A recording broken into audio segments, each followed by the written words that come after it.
نحمده ونستعينه ونؤمن به ونتوكل عليه ونعوذ بالله من شرور أنفسنا ومن سيئات أعمالنا من يهده الله فلا مضل له ومن يضلل فلا هادي له نشهد أن لا إله إلا الله وحده لا شريك له ونشهد أن سيدنا ونبينا ومولانا محمدا صلى الله عليه وسلم عبده ورسوله اللهم صل وسلم وبارك على رسولك سيدنا ومولانا محمد وعلى آل وأصحاب سيدنا ومولانا محمد وعلى جميع الأنبياء والمرسلين وآلهم وصحبهم والتابعين لهم بإحسان إلى يوم الدين أما بعد فأعوذ بالله من الشيطان الرجيم بسم الله الرحمن الرحيم فأما من طغى وآثر الحياة الدنيا فإن الجحيم هي المأوى وأما من خاف مقام ربه ونهى النفس عن الهوى فإن الجنة هي المأوى صدق الله العلي العظيم صدق وصدق وبلغ رسوله النبي الكريم ونحن على ما قال ربنا من الشاهدين الشاكرين والحمد لله رب العالمين يا سيد السادات جئتك قاصدا أرجو رضاك واحتمي بهماك والله يا خير الخلائق إن لي قلبا مشوقا لا يروم سواك أنت الذي لما توسل آدم من زلة بك فاز وهو أباك يا سيد الثقلين يا كنز الورى جد لي بجودك وارضني برضاك അതിലേറ്റവും കൂടുതൽ ശ്രദ്ധിക്കേണ്ടത് ഇൽമു കൂടുതൽ ശേഖരിക്കുന്നതോടൊപ്പം നമ്മുടെ ജീവിതത്തിന്റെ ഭാഗമായി അതിനെ മാറ്റിയെടുക്കാം. അള്ളാഹു അതിന് നമ്മെ സഹായിക്കുമാറാകട്ടെ. അഷ്റഫുൽ ഖൽഖ് റസൂലുള്ളാഹി സ്വല്ലല്ലാഹു അലൈഹി വസല്ലം നിങ്ങൾ കാവൽ ചോദിച്ച ഒരു തരം ഇൽമുണ്ട്. വഅഊദു ബിക മിൻ ഇൽമിൻ ലാ യൻഫഅ, ഉപകാരപ്രദമല്ലാത്ത അറിവിൽ നിന്ന് നിന്നോട് ഞാൻ കാവൽ ചോദിക്കുന്നു. അല്ലാഹ് കുറെ പഠിച്ചു വെച്ചിട്ടുണ്ട്, പറയാനും പഠിച്ചിട്ടുണ്ട്. അതുകൊണ്ട് കാര്യമായിട്ടൊരു കാര്യമില്ല. പറയുന്നതും പഠിക്കുന്നതും ജീവിതത്തിൽ പകർത്തുന്നതാണെങ്കിൽ അതിന് കൂടുതൽ സ്വീകാര്യത. അള്ളാഹുവിന്റെ അടുക്കലുള്ള സ്വീകാര്യത മാത്രമല്ല, ജനങ്ങളുടെ മനസ്സിലും അവരുടെ പ്രവർത്തനത്തിലും അതിൽ വലിയ സ്വീകാര്യത വരും. അതുകൊണ്ടാണ് എപ്പോഴും നബി സല്ലല്ലാഹു അലൈഹി വസല്ലം നിങ്ങൾ പ്രാർത്ഥിച്ചിരുന്ന പ്രാർത്ഥനകളിൽ ഒന്നാണ് അല്ലാഹുമ്മ അല്ലിംനാ മാ യൻഫഉനാ വൻഫഅനാ ബിമാ അല്ലംതനാ വസിദ്നാ ഇൽമാ. അല്ലാഹുവേ, ഞങ്ങൾക്ക് നീ ഉപകാരപ്രദമായത് പഠിപ്പിക്കണം. നീ പഠിപ്പിച്ചു തന്ന അറിവ് കൊണ്ട് ഞങ്ങൾക്ക് നീ ഉപകാരം ചെയ്യണം. ഞങ്ങൾക്ക് നീ അറിവ് വർദ്ധിപ്പിക്കണം. ഈ മൂന്ന് വിഷയങ്ങൾ വെച്ചുകൊണ്ട് തങ്ങൾ ദുആ ചെയ്തു. അറിവ് വളരെ കൂടുതലായി ഇബ്ലീസിനും ഉണ്ട്. പക്ഷെ അത് ഉപകാരപ്രദമായ അറിവായില്ല. എന്തുകൊണ്ടാ ഉപകാരപ്രദമാകാതിരുന്നത്? അനുസരണത്തിന്റെ കുറവുണ്ട്. മലക്കുകളുടെ ഉസ്താദല്ലേ? മലക്കുകളുടെ ഉസ്താദാകാൻ ഒരാൾക്ക് കഴിയാന്ന് പറഞ്ഞാൽ ചെറിയ കഴിവാ. കാന മിനൽ ജിന്നി ഫഫസഖ അൻ അംരി റബ്ബിഹി. ജിന്നുകളിൽപ്പെട്ട ആളായിരുന്നു ഇബ്ലീസ്. ഫഫസഖ അൻ അംരി റബ്ബിഹി, റബ്ബിന്റെ കൽപ്പനയിൽ നിന്ന് അവൻ പുറത്തുപോയി, അത് ധിക്കരിച്ചു. ഒരൊറ്റ കൽപ്പന ഒഴിവാക്കിയത് കൊണ്ട് ഇതുവരെ പഠിപ്പിച്ചു കൊടുത്ത ഇൽമൊക്കെ ബാത്തിലായി പോയി. അപ്പൊ എല്ലാ ദിവസത്തെ അറിവും നമ്മൾ ഒഴിവാക്കണമെന്നില്ല. നമ്മൾ പഠിച്ചു വെച്ച ഒരു അറിവ് പ്രകാശിപ്പിക്കാനും പ്രചരിപ്പിക്കാനും ഉപകരിപ്പിക്കാനൊക്കെ അല്ലാഹു തആല അവസരം തന്നിട്ടും നമ്മൾ അതിന് തുനിയാതിരിക്കുമ്പോ നമ്മുടെ ഇൽമിന് സ്വീകാര്യത കുറയും. അല്ലാഹുവിന്റെ അടുക്കൽ പഠിച്ച ഇൽമ് കൂടുതൽ പ്രാവർത്തികമാക്കാനുള്ള ശ്രമം വേണം. അതിന് നമ്മുടെ ശരീരത്തെ പാകപ്പെടുത്തും. ഉദാഹരണമായിട്ട് ഇത് പള്ളിയല്ലേ? പുതിയ പള്ളിയാ? ഈ പള്ളിയിൽ ജമാഅത്തിന് കൊടുത്തു, കുറച്ചുകൂടി കഴിഞ്ഞ് ഇഖാമത്ത് കൊടുത്തു. ഹൗലുങ്കരയിൽ ഒരുപാട് ആളുകളുണ്ട്. നിങ്ങൾ ശ്രദ്ധിച്ചു, ഒരൊറ്റ ആളും ഉളൂവിന് ശേഷം ദ്വാരക്കുന്ന കുറവായിരിക്കും. ഏതെങ്കിലും ഒരാൾ ദ്വാരക്കാൻ നിന്നാ ജമാഅത്ത് തുടങ്ങിയെന്ന് പറയും ഈ പോകുന്ന ആള് മറ്റാളോട്.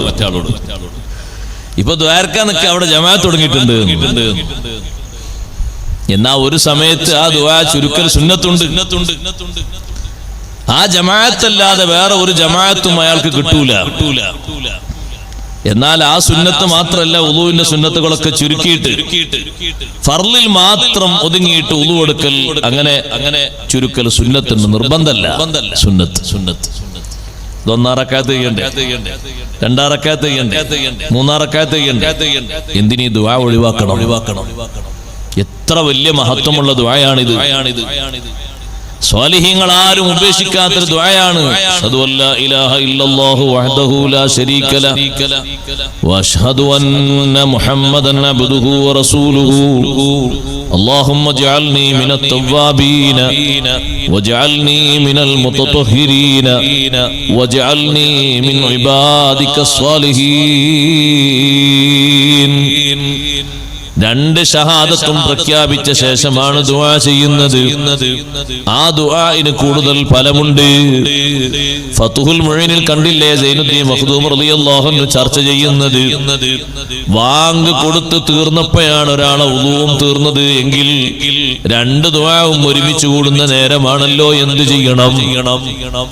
രണ്ട് ദുആവും ഒരുമിച്ച് വരുന്നുണ്ട്. ലാ ഇലാഹ ഇല്ലല്ലാഹ് എന്ന് കഴിഞ്ഞിട്ട് ഒരു ദുആ വരുന്നുണ്ട്, അല്ലാഹുമ്മ റബ്ബ ഹാദിഹി ദഅവതി തമ്മ. ആർക്ക് വേണ്ടിയാണ് ആ ദുആ നടത്തുന്നത്? ലോകൈക ഗുരു സയ്യിദുനാ റസൂലുള്ളാഹി സ്വല്ലല്ലാഹു അലൈഹി വസല്ലം തങ്ങളുടെ മഹത്വം ഉയർത്താനും അവിടുത്തെ ശഫാഅത്ത് ലഭിക്കാനും വേണ്ടി ഒരു മുസ്ലിമായ മനുഷ്യൻ ചെയ്യുന്ന പ്രാർത്ഥന, ആ പ്രാർത്ഥനയും ഉത്തരമുള്ള പ്രാർത്ഥനയാണ്. ബാങ്ക് വിളിക്ക് ശേഷം ആരെങ്കിലും اللهم رب هذه الدعوة التامة والصلاة القائمة آت محمدا الوسيلة والفضيلة والدرجة الرفيعة وابعثه مقاما محمودا الذي وعدته എന്ന ദുആ ആരെങ്കിലും നടത്തിയാൽ ഹല്ലത്ത് ലഹു ശഫാഅത്തി, എന്റെ ശഫാഅത്ത് അവന് ഉറപ്പായി പോയി എന്ന് സയ്യിദുനാ റസൂലുള്ളാഹി സ്വല്ലല്ലാഹു അലൈഹി വസല്ലം പഠിപ്പിച്ച വളരെ അർത്ഥവത്തായ ദുആയാണത്. ബാങ്കിന് ശേഷമല്ലേ ആ ദുആ ദ്വാർക്കുന്നത്. പുണ്യകർമ്മങ്ങൾ നിർവഹിച്ച ശേഷമുള്ള ഏത് പ്രാർത്ഥനക്കും വലിയ ഫലമുണ്ട്. പുണ്യകർമ്മങ്ങൾ നിർവഹിച്ച ശേഷം എന്തൊരാൾ ദ്വാർക്കുന്നു അതിന് ഫലമുണ്ട്. സ്വതക്ക കൊടുത്ത ശേഷമുള്ള ദുആ, ഭക്ഷണം കഴിച്ച ശേഷമുള്ള ദുആ, മൗലിദ് ചൊല്ലിയ ശേഷമുള്ള ദുആ, സിയാറത്ത് നടത്തിയ ശേഷമുള്ള ദുആ, രോഗിയെ സന്ദർശിച്ച ശേഷമുള്ള ദുആ, കുടുംബക്കാരനെ കാണാൻ പോയിട്ട് അവിടുന്ന് വരുമ്പോഴുള്ള ദുആ, മഖ്ബറയിൽ പൊതു ഖബർസ്ഥാനിൽ പ്രവേശിച്ച് സലാം പറഞ്ഞ ശേഷമുള്ള ദുആ തുടങ്ങി പുണ്യകർമ്മം നിർവഹിച്ച ശേഷമുള്ള ഏതെല്ലാം ദുആകളുണ്ടോ ആ ദുആഇന് മുഴുവനും ഉത്തരമുണ്ട്. യാത്രക്കാരൻ യാത്ര പ്രവേശിക്കുന്നതിന് മുമ്പൊരു ദുആ, യാത്ര ചെന്ന് അവസാനിക്കുന്നിടത്തൊരു പ്രാർത്ഥന. സുബ്ഹാനല്ലാഹ്, യാത്ര കഴിഞ്ഞ് വീട്ടിലേക്ക് വരുമ്പൊരു ദുആ. ഇതെല്ലാം സുഹൃതങ്ങളാണ്, ഉത്തരം കിട്ടുന്ന പ്രാർത്ഥനകളാണ്. അതിൽ വാങ്ക് വിളിക്ക് ശേഷം ഒരാൾ ദ്വാരക്കാൻ ഒരുങ്ങുമ്പോ അപ്പോഴാണ് അയാളെ ഉളൂം അവസാനിച്ചതെങ്കിൽ എങ്ങനെ ചെയ്യണം? ഇമാം ബക്കരി റഹ്മത്തുള്ളാഹിയുടെ അഭിപ്രായം രേഖപ്പെടുത്തിയിട്ട് സൈനുദ്ദീൻ മഖ്ദൂം റളിയല്ലാഹു അൻഹു പറഞ്ഞു, രണ്ട് ദുആവും ഒരുമിച്ച് വന്നതല്ലേ? ഒന്ന് സ്വന്തത്തിനുള്ള ദുആയാണ്, മറ്റൊന്ന് സയ്യിദുനാ റസൂലുള്ളാഹി സ്വല്ലല്ലാഹു അലൈഹി വസല്ലം തങ്ങൾക്കുള്ള ദുആയാണ്. അതുകൊണ്ട് ആദ്യം രണ്ട് ഷഹാദത്ത് ചൊല്ലുക. അഷ്ഹദു അല്ലാ ഇലാഹ ഇല്ലല്ലാഹു വഹ്ദഹു ലാ ശരീക ലഹു വഅഷ്ഹദു അന്ന മുഹമ്മദൻ അബ്ദുഹു വറസൂലുഹു. എന്നിട്ട് പിന്നെ ചൊല്ലേണ്ടത് അല്ലാഹുമ്മ റബ്ബ ഹാദിഹി ദഅവത്തി തമ്മ വസ്സലാത്തിൽ ഖായിമ അതി മുഹമ്മദനിൽ വസീലത വൽ ഫളീലത വദ്ദറജത്തുർ റഫീഅത്തുൽ ആലിയ വബഅത്ഹു മഖാമൻ മഹ്മൂദൻ അല്ലദീ വഅദത വർസുഖ്നാ ശഫാഅതഹു ഇന്നക ലാ തുഖ്ലിഫുൽ മിയാദ്. ആ ദുആ കഴിഞ്ഞ ശേഷം പിന്നെ സ്വന്തത്തിനുള്ള ദുആയുണ്ട്. അല്ലാഹുമ്മ ജഅൽനി മിനത് തവ്വാബീന വജഅൽനി മിനൽ മുത്തതഹിരീന വജഅൽനി മിൻ ഇബാദിക സ്വാലിഹീൻ. ആ ദുആ ഒഴിവാക്കരുത്. ഞാനതിന്റെ മഹത്വം മാത്രം പറഞ്ഞാൽ പിന്നെ അത് മാത്രമാകുന്നത്തെ വിഷയം. ആ ദുആഇന്റെ തുടക്കത്തിൽ നമ്മൾ രണ്ട് കാര്യങ്ങൾ അല്ലാഹുവിനോട് ചോദിക്കുന്നു. അല്ലാഹുമ്മ ജഅൽനി മിനത് തവ്വാബീന വജഅൽനി മിനൽ മുത്തതഹിരീൻ. അല്ലാഹു തആലക്ക് ഏറ്റവും ഇഷ്ടമുള്ള വിഭാഗമെന്ന് അല്ലാഹു ഖുർആനിൽ പഠിപ്പിച്ച രണ്ട് വിഭാഗമാണ്. ഇന്നല്ലാഹ യുഹിബ്ബുത് തവ്വാബീന വയുഹിബ്ബുൽ മുത്തതഹിരീൻ. അല്ലാഹു തആല രണ്ടും ഒരുമിച്ചല്ല പറഞ്ഞത്. യുഹിബ്ബുത് തവ്വാബീന വൽ മുത്തതഹിരീന എന്ന് പറയാതെ യുഹിബ്ബുത് തവ്വാബീന വയുഹിബ്ബുൽ മുത്തതഹിരീന ആവർത്തിച്ച് യുഹിബ്ബു എന്ന് പറഞ്ഞില്ലേ? അതാ മഹബ്ബത്ത് നമുക്ക് ബോധ്യപ്പെടുത്തി തരാൻ. പറയുകയാണെങ്കിൽ ഇപ്പൊ കുറച്ച് ചുരുക്കി പറയുകയാണെങ്കിൽ യുഹിബ്ബുത് തവ്വാബീന വൽ മുത്തതഹിരീന എന്ന് പറഞ്ഞാൽ മതിയല്ലോ. ആശയത്തിൽ കേടൊന്നുമില്ല. പക്ഷെ രണ്ടു വട്ടം യുഹിബ്ബു യുഹിബ്ബു എന്ന് ആവർത്തിച്ചു പറഞ്ഞു.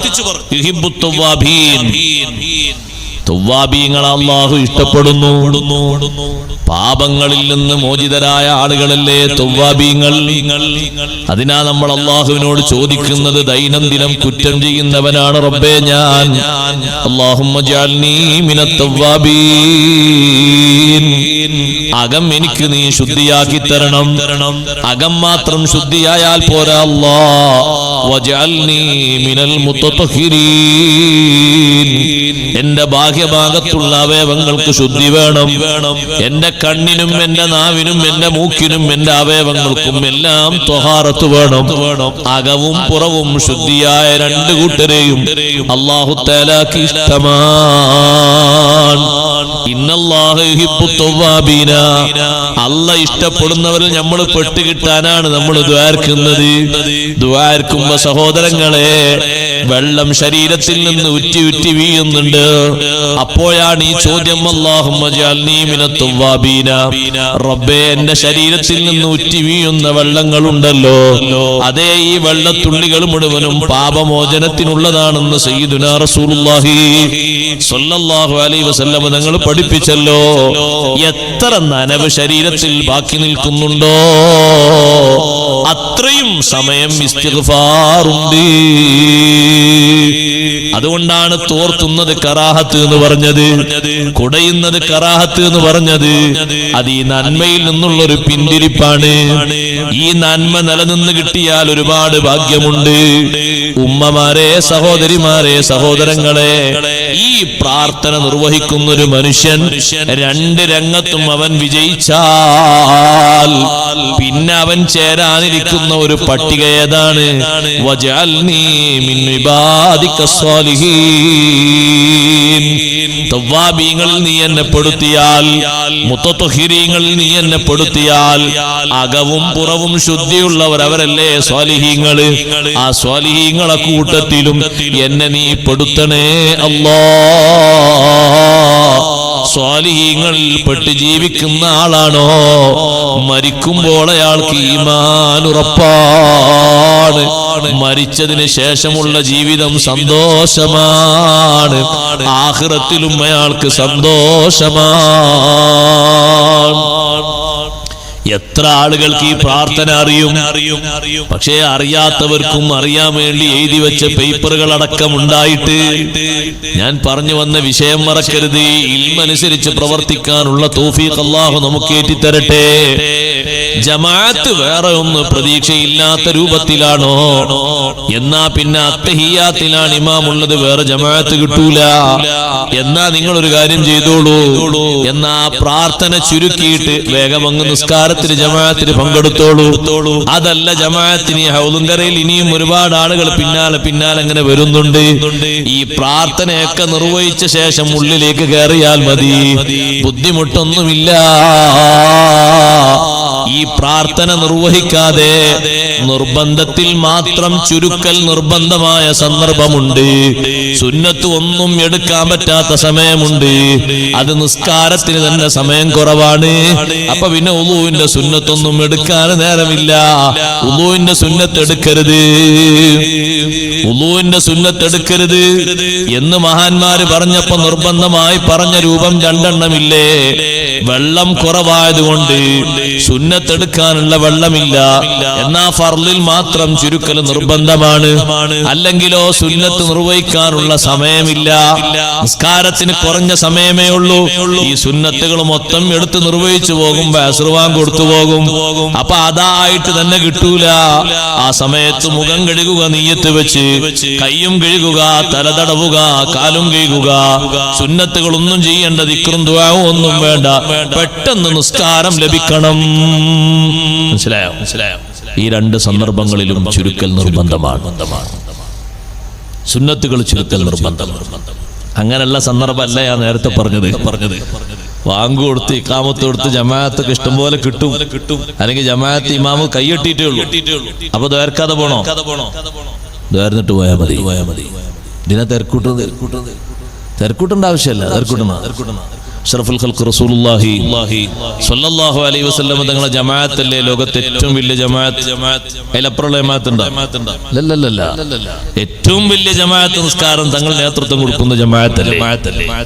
ആ ജമാഅത്ത് നിസ്കാരത്തിൽ സംബന്ധിക്കാനുള്ള ആഗ്രഹം കൊണ്ട് ഒരു സഹാബി വന്ന് പള്ളിയുടെ മുമ്പിലെത്തിയപ്പോ, പള്ളി കയറിയിട്ടില്ല, മുന്നിലെത്തിയപ്പോ നബി സല്ലല്ലാഹു അലൈഹി വസല്ലം തക്ബീർ കെട്ടിയിട്ടാ കാണുന്നത്. അപ്പൊ അവിടെ നിന്നിട്ട് അങ്ങോട്ട് കെട്ടി, അല്ലാഹു അക്ബർ കെട്ടി. പള്ളിയിൽ വിട്ട സ്ഥലമല്ല, പള്ളിന്റെ പുറത്താണ്. എന്തിനാ അങ്ങനെ കെട്ടിയത്? ഞാൻ ഉള്ളിലേക്ക് പോകുമ്പോഴേക്ക് റുക്കൂയിൽ പോകും, അപ്പൊ ഈ റക്കാത്ത് എനിക്ക് നഷ്ടപ്പെടുമോ എന്നുള്ള വല്ലാത്തൊരു ആഗ്രഹമല്ലേ. ഒറ്റ റക്കാത്തും എനിക്ക് പോകരുത്, ഈ ഒന്നാം റക്കാത്തിൽ തന്നെ ജമാഅത്തിൽ കിട്ടണം എന്ന ആഗ്രഹം കൊണ്ട് മുറ്റത്ത് വെച്ച് തക്ബീർ അങ്ങ്.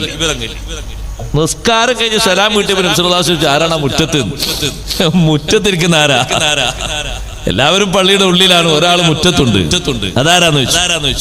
അപ്പൊ അടുത്തേക്ക് വിളിച്ചു, തങ്ങൾ അവിടുന്ന് കിവിറിട്ടത്. നബി, ഞാൻ ഇവിടെ എത്തിയപ്പോ തങ്ങൾ റുക്കൂ പോകുമോ എന്ന് പേടിച്ചിട്ട് ഞാൻ ഇവിടുന്ന് അങ്ങോട്ട് എനിക്ക് ആ റക്കാത്ത് കിട്ടാൻ വേണ്ടി. അഷ്റഫുൽ ഖൽഖ് റസൂലുള്ളാഹി സ്വല്ലല്ലാഹു അലൈഹി വസല്ലം തങ്ങൾ പറഞ്ഞു, ഇദാ അതൈതുമുസ് സ്വലാഹ്, നിങ്ങൾ നിസ്കാരത്തിന് വരികയാണെങ്കിൽ, വൗതുഹാ, നിങ്ങൾ നിസ്കാരത്തിന് വരണം. എങ്ങനെ വരണം? ബിസ്സകീനതി വൽ വഖാർ, ധൃതി കൂട്ടണ്ട, ഓടി ഇടങ്ങേറാകണ്ട, ശാന്തതയോടെ സമാധാനത്തോടെ നിസ്കാരത്തിന് വരണം. സമയമുണ്ടല്ലോ. എന്നിട്ട് ഇവിടെ എത്തിയിട്ട് ഫമാ അദറക്തും ഫസല്ലു വമാ ഫാതകും ഫാതിമു, ഇമാമിന്റെ കൂടെ കിട്ടുന്നത് കൂടെ നിസ്കരിക്കണം, കൂടെ കിട്ടാത്ത പിന്നീട് നിങ്ങൾ പൂർത്തിയാക്കണം. ധൃതി കൂട്ടിയിട്ട് അവിടുന്ന് തന്നെ എന്താക്കണ്ട, തക്ബീർ കെട്ടേണ്ട ആവശ്യമില്ല. ഓടിപ്പോകേണ്ടതുണ്ട്. അത് ജുമുഅക്കാണ്. ജുമുഅക്ക് ഓടിപ്പോകണം. കാരണം ജുമുഅക്ക് ജമാഅത്ത് ഷർത്താണ്. അത് നടന്നു പോയാൽ അല്പം കിട്ടിയില്ല എന്ന് വരാം, ഓടേണ്ടി വരും. അല്ലാത്ത നിസ്കാരങ്ങൾക്കൊക്കെ സാവകാശം വന്നാൽ മതി. അപ്പൊ ഉസ്താദ് റക്കാത്ത് പോയാലോ ബാക്കിയുള്ള റക്കാത്ത് കിട്ടൂലേ? കിട്ടുന്നത് ഇമാമിന്റെ കൂടെ നിസ്കരിക്കണം, കിട്ടാതെ പിന്നെ നിങ്ങൾ പൂർത്തിയാക്കണം. നിങ്ങളെ ഹിർസ്, നിങ്ങളെ ഈ ആഗ്രഹം അല്ലാഹു തആല നിങ്ങൾക്ക് പ്രതിഫലമുള്ള സംഗതിയാക്കി തരട്ടെ. ഇനി ഏതായാലും ഇങ്ങനെ വന്ന് മുറ്റത്തേക്ക് വീറിട്ടുണ്ടാന്ന് വേണ്ട. അതല്ലേ ഏറ്റവും വലിയ ജമാഅത്ത്. അതിന് വരെ വളരെ സാവകാശം വന്ന് കാര്യങ്ങൾ ചെയ്യണമെന്നാ പഠിപ്പിച്ചത്. പിന്നെ നമ്മളെന്തിനാ ഓടിപ്പോയിട്ട് ദിക്റും ദുആയൊന്നും ഇല്ലാതെ പെട്ടെന്ന് ഓടി ഇത് ദ്വാരക്കാൻ എല്ലാവർക്കും അറിയില്ലേ, ദ്വാക്ക് വലിയ മഹത്തുള്ള ദ്വാന്നറിയില്ലേ, എന്താ ചെയ്യാത്ത? അത് ചെയ്യണ ഇൽമാകണം. ആ തരത്തിൽ അല്ലാഹു നമ്മളെ ഇൽമ സ്വീകരിക്കുമാറാകട്ടെ. അങ്ങനെ ആളുകൾ പറയും. ഞാനൊരു സ്ഥലത്തുനിന്ന് മഗ്‌രിബ് നിസ്കാരത്തിന് ഇമാമ തക്ബീർ കൈയ്യട്ടിട്ടേ ഉള്ളൂ. അപ്പൊ കഴിഞ്ഞ ദ്വാരന്ന് ഓതുണ്ടാക്കി പോവല്ലേ. അപ്പൊ ദ്വാരക്കാൻ വേണ്ടി ഇങ്ങനെ കൈ പൊന്തിച്ചപ്പോ മറ്റാൾ എന്നോട് തോണ്ടിട്ട് പറഞ്ഞു, അവിടെ ജമാഅത്തിന് കൈയ്യട്ടിട്ടുണ്ട്. എന്തായിട്ട് അർത്ഥം അറിയോ? ജമാഅത്തിന് കൈയ്യട്ടെ, പിന്നെ ദ്വാരം നിൽക്കാ, വേഗം പോയി നിസ്കാരത്തിൽ കൂടണ്ടേ. ആളുകളുടെ അജ്ഞതയാണത്. നല്ലോണം ശ്രദ്ധിച്ച് കാര്യങ്ങൾ ചെയ്യുന്ന ആളുകൾക്ക് എന്തിനത് നഷ്ടപ്പെടുത്തണം? ഈ ദിക്റിന്റെ മഹത്വം കേൾക്കുന്ന ഒരാൾക്കും അത് നഷ്ടപ്പെടുത്താൻ തോന്നൂല. അഷ്റഫുൽ ഖൽഖ് റസൂലുള്ളാഹി സ്വല്ലല്ലാഹു അലൈഹി വസല്ലം തങ്ങൾ പറഞ്ഞു, വുളൂഇന്റെ ശേഷം ഒരാൾ ഈ ദിക്ർ ചൊല്ലിയാൽ തുബിഅ ബിത്വാബിൻ, ഒരു സീൽ കൊണ്ട് അതിന് സീൽ വെക്കപ്പെടും. സ്വീകരിച്ചു എന്നതിന്റെ അടയാളമാണ് സഹോദരങ്ങളെ സീൽ വെക്കുക എന്ന് പറഞ്ഞത്. റബ്ബ് സുബ്ഹാനഹു വ തആല നമ്മളെ ഓഫീസിലുള്ള സീൽ പോലോത്തർ സീൽ കൊണ്ട് ഇങ്ങനെ കാത്തിരിക്കുന്നു എന്നല്ല. ഇങ്ങനെ ഒരാൾ വുളൂഇന് ശേഷം ദിക്ർ ചൊല്ലിയാൽ, ദുആ ചൊല്ലിയാൽ ഒരു സീൽ കൊണ്ട് അതിന് സീല് വെക്കപ്പെടും. ഫലം യുക്സർ, ആ സീല് പൊട്ടിക്കപ്പെടൂല. എന്താണ് സീല് പൊട്ടിക്കപ്പെടൂല എന്ന ആ വാക്കിന്റെ വിവക്ഷ? ലം യസുൽ ഇലൈഹി ഇബ്താലുൻ, ബാത്തിലാക്കുന്ന ഒരു കർമ്മങ്ങളും ഈ ദിക്റിനെതിരെ, ഈ ദുആഇനെതിരെ വന്നു പോകൂല. ഇതിന്റെ ഫലം അങ്ങനെ തന്നെ നിൽക്കും. അത്രയും കട്ടിയും കനവുമുള്ള ദുആയാണ്. വേറെ ഏത് സംഗതികൾ ചെയ്താലും അതുകൊണ്ട് ഇത് ബാത്തിലായി പോകൂല. ഞാൻ വിശദീകരിച്ചതല്ല, പണ്ഡിതന്മാരെങ്ങനെയാണ്. ഇബ്നു ഹജർ ഹൈതമി റളിയല്ലാഹു അൻഹു ഈ ഹദീസിനെ ഇങ്ങനെയാണ് വിവക്ഷിക്കുന്നത്. വലം യുക്സർ, അതിന്റെ സീൽ പൊട്ടിക്കപ്പെടൂല. ഹത്താ യദ്ഖുലൽ ജന്ന, അവൻ സ്വർഗത്തിലെത്തുന്നത് വരെ. എന്തു മനസ്സിലായി? ഈ ദിക്ർ ചൊല്ലുന്ന ആളുകൾക്കൊരു സന്തോഷ വാർത്ത അതിലുണ്ടാ വാക്കിലുണ്ട്. സ്വർഗത്തിലെത്തണമെങ്കിൽ ആള് മുഅ്മിനായിട്ട് മരിക്കണ്ടേ. ഈ ദിക്ർ ചൊല്ലി പതിവാക്കുന്ന ആൾക്ക് മുഅ്മിനായിട്ട് മരിക്കാൻ കഴിയും. അതാണ് ആ പറഞ്ഞതിന്റെ താല്പര്യം. സ്വർഗത്തിലെത്തിയിട്ടല്ലാതെ സീല് പൊട്ടിക്കപ്പെടൂല എന്ന് പറഞ്ഞാല് ആള് സ്വർഗത്തിലെത്തണമെങ്കിൽ മുഅ്മിനായിട്ട് മരിക്കണ്ടേ. സഹോദരങ്ങളെ, ഈ ദിക്ർ ചൊല്ലുന്ന മനുഷ്യന് അല്ലാഹുമ്മ ജഅൽനി മിനൽ തവ്വാബീന വജഅൽനി മിനൽ മുതതഹിരീന വജഅൽനി മിൻ ഇബാദിക സ്വാലിഹീൻ എന്ന ദിക്ർ ചൊല്ലുന്ന ഒരു മനുഷ്യന് മുഅ്മിനായി മരിക്കാം. അത് വലിയൊരു സന്തോഷ വാർത്തയാണ്. അങ്ങനെ പല സന്തോഷങ്ങളുമില്ലേ. ഒരാൾ അള്ളാഹുവിന് വേണ്ടി ഒരു പള്ളി നിർമ്മിച്ചാൽ സ്വർഗത്തിൽ അള്ളാഹു തആല ഓന് വേണ്ടി പള്ളി നിർമ്മിച്ചു കൊടുക്കും, ഭവനം നിർമ്മിച്ചു കൊടുക്കും. 1 എന്നും 10 എന്നൊക്കെ ഹദീസിലുണ്ട്. അതിന്റെ അർത്ഥം എന്താ? ആള് സ്വർഗത്ത് പോകാൻ കഴിയും. അല്ല, സ്വർഗത്തിൽ ഇങ്ങനെ മണിമാളി കണ്ട ആള് നരകത്തിലായിട്ട് കാര്യമുണ്ടോ? ആള് സ്വർഗത്തിലെത്തുന്നതാണ് ആ ഹദീസിന്റെ സന്തോഷ വാർത്ത. ഈമാനോടെ മരിക്കുന്നതാണ്. അതിന് പറ്റിയൊരു സുഹൃതമാണ് പള്ളി നിർമ്മിക്കുക എന്നുള്ള ചെറിയൊരു കാര്യമല്ല. അതേപോലെ സ്വർഗത്തിലെത്താതെ സീല് പൊട്ടിക്കപ്പെടൂല എന്ന് പറഞ്ഞതിന്റെ അർത്ഥം മുഅ്മിനായിട്ട് മരിക്കാനുള്ള തൗഫീഖ് ലഭിക്കും. അല്ലാഹു നമുക്ക് നൽകുമാറാകട്ടെ. കിട്ടേണ്ട ദുനിയാവിൽ നിന്ന് അതല്ലേ കാര്യമായിട്ട് കിട്ടേണ്ട വലിയൊരു ഭാഗ്യം. അതിനല്ലേ നമ്മൾ നിരന്തരം ദ്വാർക്കുന്നത്. എല്ലാ അമ്പിയാക്കളും ദ്വാരുന്ന ദുആ. അതിനുവേണ്ടിയാണ് അധ്വാനിക്കുന്നത്, മുഅ്മിനായിട്ട് മരിക്കാൻ വേണ്ടി. മുഅ്മിനായിട്ട് മരിച്ച് അല്ലാഹുവിന്റെ ഹദ്റത്തിലെത്തണം. അത് അല്ലാഹുവിന്റെ ഒരു നിർദ്ദേശമാണ്. വലാ തമൂതുന്ന ഇല്ലാ വഅൻതും മുസ്ലിമൂൻ, നിങ്ങൾ മുസ്ലിങ്ങളായിട്ടല്ലാതെ മരിക്കരുത്. മുസ്ലിങ്ങളായിട്ടല്ലാതെ മരിക്കരുത്. അപ്പൊ മുസ്ലിമായിട്ട് മരിക്കാനുള്ള എല്ലാ പ്രവർത്തനവും നമ്മളോട് ചെയ്യാനാ പറഞ്ഞത്. മുസ്ലിങ്ങളായിട്ടല്ലാതെ മരിക്കാൻ പാടില്ല. ജീവിതത്തിന്റെ ഏറ്റവും വലിയ റിസൾട്ട് വരുന്നത് മരണത്തോടെയാണ്. മരിച്ചു കഴിയുമ്പോ മുഅ്മിനായിട്ട് മരിക്കാൻ കഴിഞ്ഞു, അതാണ് ഏറ്റവും വലിയ ഭാഗ്യം.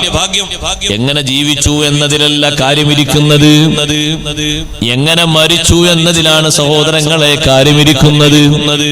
എങ്ങനെയാണ് ആള് മരണപ്പെട്ടു പോയത്, എങ്ങനെയാണ് ആള് മരിച്ചുപോയത്, ആ മരണം നല്ല രൂപത്തിലാണോ? നമ്മുടെ ദൃഷ്ടിയിൽ നല്ലതായാൽ പോരാ, അല്ലാഹു സുബ്ഹാനഹു വ തആല നല്ല രൂപത്തിൽ അതിനെ സ്വീകരിക്കണം. നല്ല രൂപത്തിൽ അതിനെ സ്വീകരിക്കണം. നല്ല രൂപത്തിൽ ആ മരണം അല്ലാഹു കബൂൽ ചെയ്യണം. അതിനാള് ചെറിയ അധ്വാനമൊന്നും അധ്വാനിച്ചാൽ പോരാ. ദുനിയാവിലുള്ള ചുരുങ്ങിയ കാലത്തെ വലിയ അധ്വാനം അധ്വാനിക്കണം. ആ അധ്വാനത്തിൽപ്പെട്ട ഒന്നാണ് ഈ പ്രാർത്ഥന. വുളൂഇന്റെ ശേഷം സുന്നത്തുള്ളതുപോലെ കുളിയുടെ ശേഷവും സുന്നത്തുണ്ട്. ഒരൊറ്റ മിനിറ്റ് കൊണ്ട് സഹോദരങ്ങളെ 3 വട്ടം ചോദിക്കാൻ കഴിയൂലേ? എത്രമാത്രം വലിയ ബഹുമാനമുള്ളതാണ്. ശേഷം സുബ്ഹാനകല്ലാഹുമ്മ വബിഹംദിക അഷ്ഹദു അല്ലാ ഇലാഹ ഇല്ലാ അൻത അസ്തഗ്ഫിറുക വഅതൂബു ഇലൈക വസല്ലല്ലാഹു അലാ സയ്യിദിനാ മുഹമ്മദിൻ വആലിഹി വസഹ്ബിഹി വസല്ലം. സ്വലാത്തും സലാമും ചൊല്ലിയിട്ട് ദുആ അവസാനിപ്പിക്കുന്ന ദുആ വലിയ മഹത്വമുള്ള ദുആയാണ്. അല്ലാഹു നമുക്ക് തൗഫീഖ് നൽകുമാറാകട്ടെ. ഇൽമനുസരിച്ച് അമൽ ചെയ്യാൻ അല്ലാഹു ഭാഗ്യം നൽകുമാറാകട്ടെ. നഫ്ഇല്ലാത്ത ഇൽമിനെ തൊട്ട് അല്ലാഹു നമ്മളെ കാത്തുരക്ഷിക്കുമാറാകട്ടെ. കുറഞ്ഞ അറിവാണെങ്കിലും ആ അറിവ് കൊണ്ട് മുതലാക്കാൻ കഴിയണം ജീവിതത്തിൽ. തന്നെ ഈ ജീവിതത്തിൽ തന്നെ മുതലാക്കേണ്ടത്.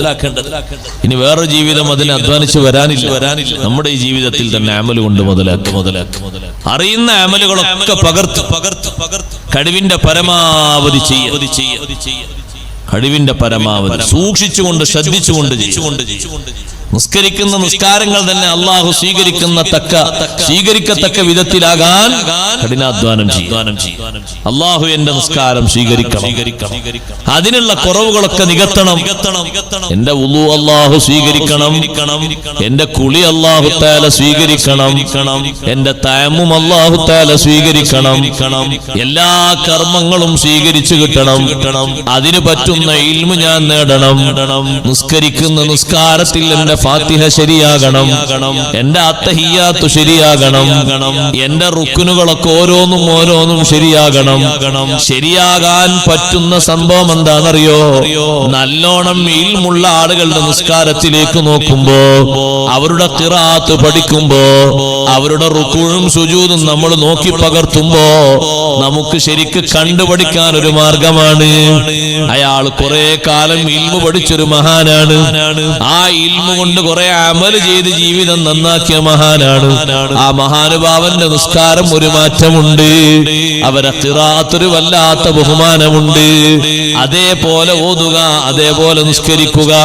അങ്ങനെയല്ലേ അഷ്റഫുൽ ഖൽഖ് റസൂലുള്ളാഹി സ്വല്ലല്ലാഹു അലൈഹി വസല്ലം പഠിപ്പിച്ചത്? സ്വല്ലൂ കമാ റഅയ്തുമൂനി ഉസല്ലി. ഞാൻ എങ്ങനെ നിസ്കരിക്കുന്നതായിട്ടാണോ നിങ്ങൾ കണ്ടത്, അങ്ങനെ നിങ്ങൾ നിസ്കരിക്കണം. ഞാൻ എങ്ങനെയാ സുജൂദ് ചെയ്യുന്നത് നിങ്ങൾ കണ്ടത്, അങ്ങനെ സുജൂദ് ചെയ്യണം. ഞാൻ വെള്ളിയാഴ്ച നിസ്കരിക്കുമ്പോ എങ്ങനെയാ ഖുതുബ ഓതിയിരുന്നത്, നിസ്കാരത്തിന്റെ മുമ്പാണോ ശേഷമാണോ, അതേ രൂപത്തിൽ നിങ്ങൾ ഖുതുബ ഓതണം.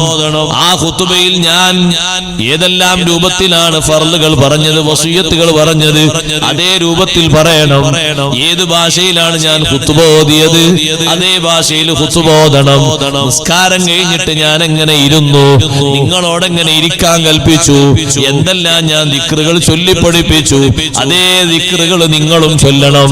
ഞാൻ എന്തെല്ലാം ദുആയിരുന്നു, അതേ ദുആകൾ നിങ്ങളും ദുആർക്കണം. അങ്ങനല്ലേ? തങ്ങൾ കാല് വെക്കുന്ന സന്ദർഭത്തിൽ അതേ രൂപത്തിൽ തന്നെ കാല് വെച്ചുകൊണ്ട്, തങ്ങൾ കൈവെക്കുന്നത് പോലെ കൈവച്ച്, തങ്ങൾ കൈ ഉയർത്തിയതുപോലെ കൈ ഉയർത്തിയിട്ട് സൂക്ഷ്മശാലികളായ പണ്ഡിതന്മാർ പറഞ്ഞില്ലേ, ഹദീസിൽ സ്ഥിരപ്പെട്ടു വന്നത്, പണ്ഡിതന്മാർ രേഖപ്പെടുത്തി തന്നത്, കൈ ഇങ്ങനെ ഉയർത്തിയതും അതിലേക്ക് ഇങ്ങനെ നോക്കലും ഒക്കെ സുന്നത്താണ്. ഈ വിരലിങ്ങനെ മുസബ്ബിഹ വിരൽ ഇതിങ്ങനെ ഉയർത്തി നിൽക്കണം. കുറച്ചു കഴിഞ്ഞാൽ അങ്ങനെ താഴ്ത്താൻ പറ്റുമോ? താഴ്ത്തിയതായിട്ട് റിപ്പോർട്ട് ചെയ്യപ്പെട്ടിട്ടില്ല. അതിങ്ങനെ ഉയർത്തി നിൽക്കണം. അങ്ങനെയാണ് ഉയർത്തി നിൽക്കണം. അപ്പൊ ചില ആളുകൾ ചില ഹദീസിൽ നോക്കിയപ്പോ ഇങ്ങനെ നേരത്തെ ഇങ്ങനെ താഴോട്ട് നിന്നിരുന്നത് ഒന്ന് മേലോട്ട് ഇങ്ങനെ ഇല്ലല്ലാ എന്ന് ഹംസ പറയുന്ന സമയത്ത് ഇങ്ങനെ മേലോട്ട് ഉയർത്തിയതിനെ പറ്റി ഹദീസിൽ ചലിപ്പിച്ചു എന്നുണ്ട്. ഹർറക്ക. അപ്പൊ അവര് മനസ്സിലാക്കി ചലിപ്പിച്ചു എന്ന് പറയുമ്പോൾ നമ്മൾ സിഗ്നൽ ലൈറ്റ് കത്തും പോലെ ഇങ്ങനെ ആയിക്കൊണ്ടിരിക്കണം എന്ന് അവര് മനസ്സിലാവും. അങ്ങനല്ല, അത് പണ്ഡിതന്മാരൊന്നും അങ്ങനല്ലല്ലോ മനസ്സിലാക്കി പറഞ്ഞത്. വലിയ വലിയ പണ്ഡിതന്മാരൊക്കെ മനസ്സിലാക്കി പറഞ്ഞ എങ്ങനെ? ഇമാം നവവി റഹ്മത്തുള്ളാഹി അലൈഹി, ഇബ്നു ഹജർ റഹ്മത്തുള്ളാഹി അലൈഹി, സൈനുദ്ദീൻ മഖ്ദൂം റളിയല്ലാഹു അൻഹു, ഇവരൊക്കെ പറഞ്ഞ എങ്ങനെ? അപ്പുറം നമുക്ക് വേറെ ചിന്തമാണ്. നമ്മളിപ്പോ ഹദീസില് ഒരു വാക്ക് ഹറക്ക എന്നുണ്ടെങ്കിൽ എന്തായിരുന്നു ആ രൂപം?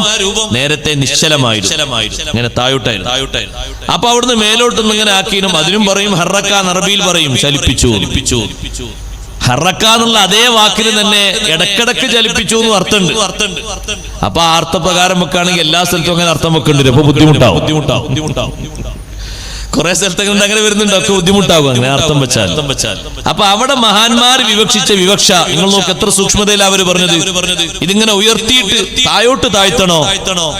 ഇങ്ങനെ ഉയർത്തൽ നിത്യമാക്കലും നോട്ടം നിത്യമാക്കലും സുന്നത്താണ്. താഴോട്ട് ഇങ്ങനെ താഴ്ത്തിയതായിട്ട് നിസ്കാരത്തിന്റെ ഇടയിൽ സ്ഥിരപ്പെട്ടു വന്നിട്ടില്ല. അതുകൊണ്ട് അവസാന സമയം വരെ ഉയർത്തി നിൽക്കും. ചിലർക്ക് അതിന് നേരല്ല, അതുകൊണ്ട് ഒരൊറ്റ കഴിഞ്ഞു.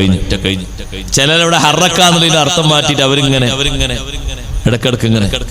അപ്പൊ അപ്പുറത്തും ഇപ്പുറത്തും നിൽക്കുന്ന ആള് അല്ലെങ്കിൽ അവരോട് കൂടെ നിസ്കരിക്കാൻ വരുന്ന ഏതെങ്കിലും കുട്ടികളെ ആ കുട്ടി നോക്കും, ഇത് കാണാൻ നല്ല രസമുണ്ടല്ലോ, എന്താ സിഗ്നൽ ലൈറ്റ് പോലെ ഒന്നിങ്ങനെ മേലോട്ട് താഴോട്ട് ഇങ്ങനെ അങ്ങനെ രൂപല്ല.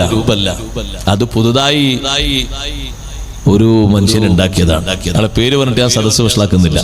അയാൾ ഉണ്ടാക്കിയതാണ്. നിസ്കാരത്തിന് കുറെ മോഡലുകൾ അയാൾ ഉണ്ടാക്കിയിട്ടുണ്ട്.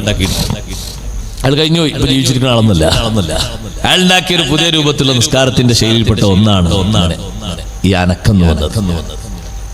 പണ്ഡിതന്മാരാരും രേഖപ്പെടുത്തിയത് റിപ്പോർട്ട് ചെയ്യപ്പെട്ട ഹദീസിലോ മറ്റോ വന്നതല്ല. അവര് വന്നതിന്റെ വിവക്ഷ പറഞ്ഞിട്ടുണ്ട്. നേരത്തെ കൈ ഇങ്ങനെ താഴോട്ടായിരുന്നു, അതിങ്ങനെ മേലോട്ട് ഉയർത്തുന്നതിനെ പറ്റിയാണ് പറഞ്ഞത്. അപ്പൊ വളരെ കൃത്യമായി ആ പഠിപ്പിക്കപ്പെട്ട ആ കാണിച്ചു തന്നതുപോലെ നിസ്കരിക്കും. നിസ്കാരത്തിന് മാറ്റമില്ല. അതുകൊണ്ടാണ് ഉലമാഇന്റെ നിസ്കാരത്തിൽ അത്രയും കൂടുതൽ ശ്രദ്ധയും സൂക്ഷ്മതയും മഹാന്മാര് പകർത്തിയത്. അവരൊക്കെ എങ്ങനെ നിസ്കരിച്ചു എന്നും അവരൊക്കെ കാര്യങ്ങൾ എങ്ങനെ ചെയ്തു എന്നും ഒപ്പിയെടുത്ത് പറഞ്ഞത്. പള്ളിയിലേക്ക് ആ പണ്ഡിതന്മാരാരെങ്കിലും കയറി വരുമ്പോ അവർ നിർവഹിക്കുന്ന കർമ്മങ്ങൾ മുഴുവനും രേഖപ്പെടുത്തപ്പെട്ടു പോകാനുള്ള കാരണം ഇൽമനുസരിച്ച് അമൽ ചെയ്യുന്നവരാണ് അവര്. അതിനൊരു മാറ്റവും അവര് വരുത്തുകയില്ല. അല്ലാഹു നമ്മുടെ ജീവിതത്തിലും അതിന് തൗഫീഖ് ഏറ്റി തരുമാറാകട്ടെ. നല്ലോണം ഇൽമ അല്ലാഹു തആല നമുക്ക് വർദ്ധിപ്പിക്കുമാറാകട്ടെ. ഇൽമ അനുസരിച്ച് അമൽ ചെയ്യാനുള്ള തൗഫീഖ് അല്ലാഹു നമുക്ക് ഏറ്റി തരട്ടെ. സഹോദരങ്ങളെ, എല്ലാ ദിവസവും കേൾക്കുന്ന ഇൽമ ആ രൂപത്തിലാക്കി പകർത്താൻ നമ്മൾ ശ്രമിക്കണം. നമ്മുടെ ജീവിതത്തിന്റെ ഭാഗങ്ങൾ ഓരോന്ന് കഴിഞ്ഞു പോവുകയാണ്. ആ ഭാഗങ്ങളിലെ ഏറ്റവും പ്രധാനപ്പെട്ട ഒരു ഭാഗമായിട്ട് വിശുദ്ധ ഇസ്ലാം വളരെ സന്തോഷത്തോടെ നമ്മുടെ മുന്നിൽ പറയുന്ന ഒരു കാലമാണല്ലോ യുവത്വം എന്ന് പറയുന്ന കാലം. എത്രമാത്രം വലിയ ബഹുമാനമുള്ള കാലമാണ് യുവത്വം എന്ന് പറയുന്ന കാലം. അമലുകൾക്ക് അല്ലാഹു തആല വലിയ സന്തോഷം നൽകുന്ന കാലമാണ്. ഇബാദത്തിന് വലിയ മധുരം ലഭിക്കുന്ന കാലമാണ് യുവത്വകാലം. റബ്ബ് സുബ്ഹാനഹു വ തആലയെ ഒരു മനുഷ്യൻ പേടിക്കാൻ ഏറ്റവും കൂടുതൽ ശ്രമം നടത്തേണ്ടതും യുവത്വകാലത്താണ്. യുവത്വം എന്ന് പറയുന്നത് അള്ളാഹുവിന്റെ പൊരുത്തത്തിലായി നീക്കി വെക്കേണ്ട ഒരു സമയമാണ്. ആ സന്ദർഭത്തെ സംബന്ധിച്ച് മാത്രം ഒരു ചോദ്യമുണ്ടല്ലോ. ആയുഷ്കാലത്തെ മൊത്തം അല്ലാഹു തആല ചോദ്യം ചെയ്യുമ്പോ കൗമാരപ്രായം കഴിഞ്ഞൊരു യുവത്വ പ്രായം എത്തുന്നുണ്ട്. അതിനെ സംബന്ധിച്ച് മാത്രം ഒരു ചോദ്യം. കുട്ടിക്കാലത്തെ പറ്റി ചോദ്യമില്ല. വാർദ്ധക്യ സഹജമായ സമയത്ത് സംഭവിക്കുന്ന വിഷയങ്ങളെ പറ്റിയും കാര്യമായി ചോദ്യമില്ല. വൻ ശബാബിഹി ഫീമാ ബിലാ, യുവത്വം ചെലവഴിച്ചതെന്തിനാണ് എന്നൊരു പ്രത്യേക ചോദ്യം ചോദിക്കാനുള്ള കാരണം അല്ലാഹു സുബ്ഹാനഹു വ തആല ആരോഗ്യവും ആവേശവും എല്ലാ നിലക്കുമുള്ള പുരോഗതിയും നമുക്ക് നൽകുന്ന നല്ലൊരു കാലമാണ് യുവത്വകാലം. സഹോദരങ്ങൾക്കും സഹോദരിമാർക്കും ആ കാലഘട്ടത്തിലാണ് ഏറ്റവും കൂടുതൽ നമ്മുടെ സമൂഹം ശ്രദ്ധിക്കേണ്ടത്. റബ്ബ് സുബ്ഹാനഹു വ തആലയുടെ മാർഗത്തിലായി ആ സമയം 15 മുതൽ 40 വരെയുള്ള സമയം അള്ളാഹുവിന്റെ പൊരുത്തത്തിലായി ചെലവഴിക്കാനുള്ള നല്ല ശ്രമം വേണം. മഹാന്മാരൊക്കെ ചെലവഴിച്ചതുപോലെ എന്തെങ്കിലും ഒരു കുറവ് അവരുടെ ജീവിതത്തിലുണ്ടോ? അതവര് നികത്തിയത് യുവത്വകാലത്താണ്. നിങ്ങൾ കേട്ടിട്ടില്ലേ ബഹുമാനപ്പെട്ട അബ്ദുല്ലാഹി ബിൻ ഉമർ റളിയല്ലാഹു അൻഹുമാ വിവാഹം കഴിക്കുന്നതിന്റെ മുമ്പ് പള്ളിയിൽ മാത്രം കിടന്നുറങ്ങിയിട്ട് സുബ്ഹിന്റെ മുമ്പേ പള്ളിയിൽ എഴുന്നേറ്റ് നിസ്കരിച്ചിരുന്ന ഒരു ചെറുപ്പക്കാരനാണ് അബ്ദുല്ലാഹി ബിൻ ഉമർ റളിയല്ലാഹു അൻഹുമാ. മുത്ത് നബി സല്ലല്ലാഹു അലൈഹി വസല്ലം തങ്ങളെ ഹദ്റത്തിൽ ചെറുപ്പകാലത്ത് തന്നെ സുബ്ഹിന്റെ ജമാഅത്തിൽ മദീനത്തെ പള്ളിയിൽ വരും. എല്ലാ ദിവസവും അവിടുത്തെ ക്ലാസ്സിൽ സംബന്ധിക്കും. ആ ഇൽമു കേട്ടുകൊണ്ട് മഹാനവറുകൾ അങ്ങനെ മനപ്പാടമാക്കി ഓരോ ദിവസവും ഇങ്ങനെ വന്നുകൂടുമ്പോ എന്നും മനസ്സിലൊരു ആഗ്രഹം ഉണ്ടായിരുന്നു. ഇമാം ബുഖാരി റഹ്മത്തുള്ളാഹി അലൈഹി റിപ്പോർട്ട് ചെയ്യുന്നത് കാണാം, ഒരു നല്ല സ്വപ്നം കാണണം. സ്വപ്നം കണ്ട് ഇവിടെ വന്ന് പറയുമ്പോ വ്യാഖ്യാനം കറക്റ്റാ. കാരണം വ്യാഖ്യാനം പറഞ്ഞു കൊടുക്കുന്നത് സയ്യിദുനാ റസൂലുള്ളാഹി സ്വല്ലല്ലാഹു അലൈഹി വസല്ലം. എന്തെല്ലാം വ്യാഖ്യാനങ്ങളാ കിട്ടുന്നത്.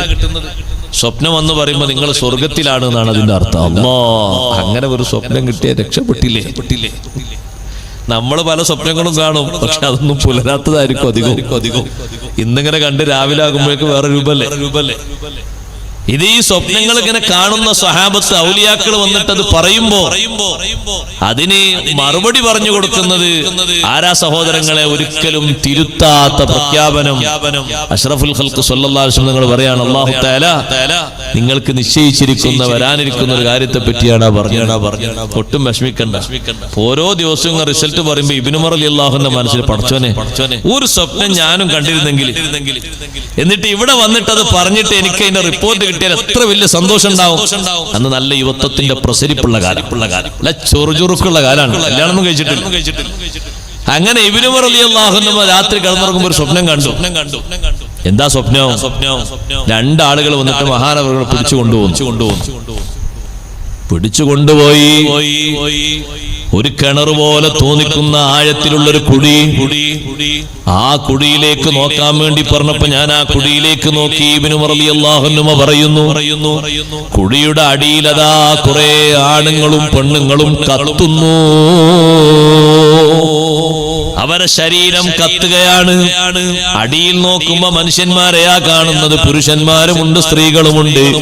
അവരെങ്ങനെ ശരീരം കത്തുന്നു. അത് കണ്ടപ്പോ എനിക്ക് പേടിയായി പോയി. പടച്ചോനെ, എന്താണ് ഞാൻ ഈ കാണുന്ന കാഴ്ച?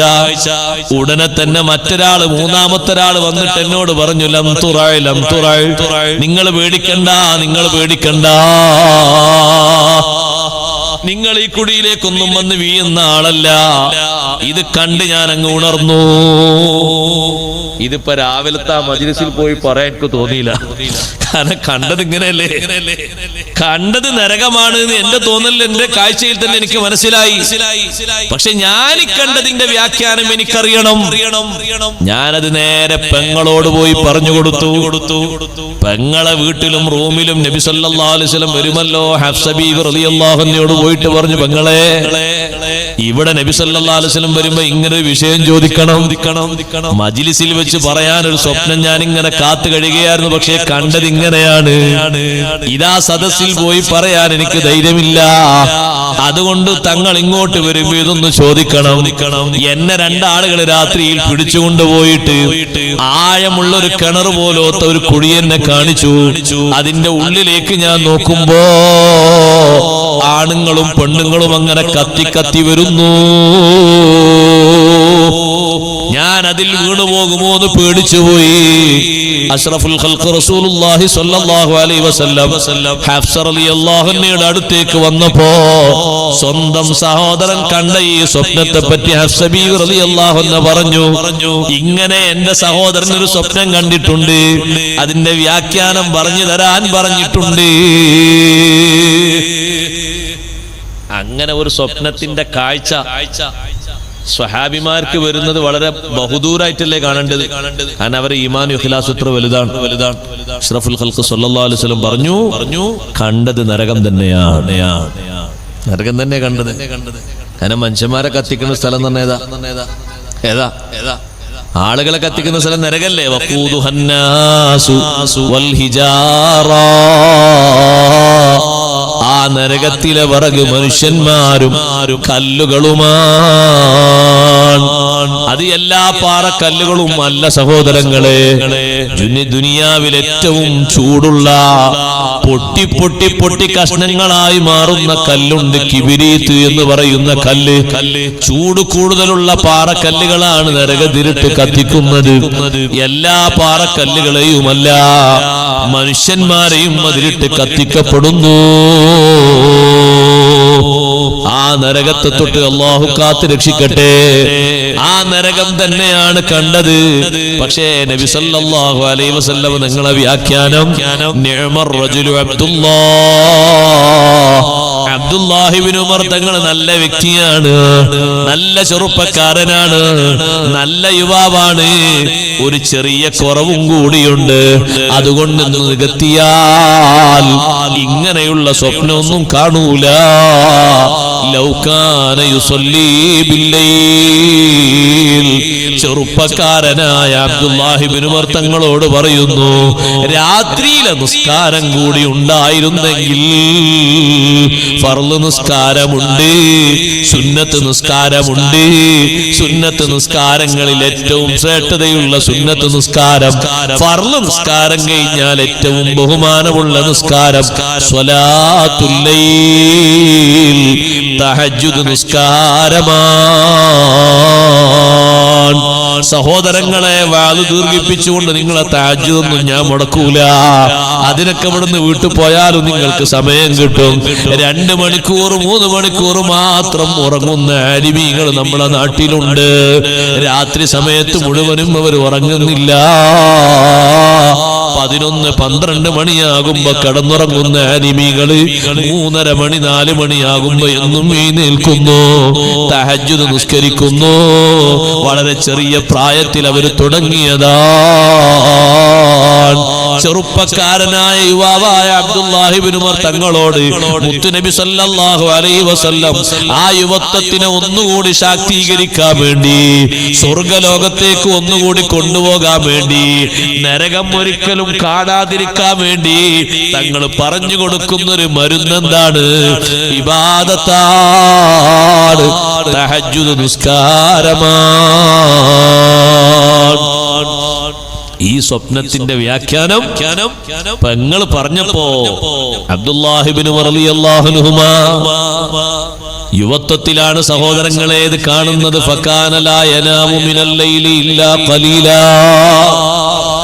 രാത്രി കുറഞ്ഞ നേരം ഉറങ്ങിയിട്ട് ബാക്കിയുള്ള നേരം മുഴുവനും നിസ്കരിച്ചു പോയി.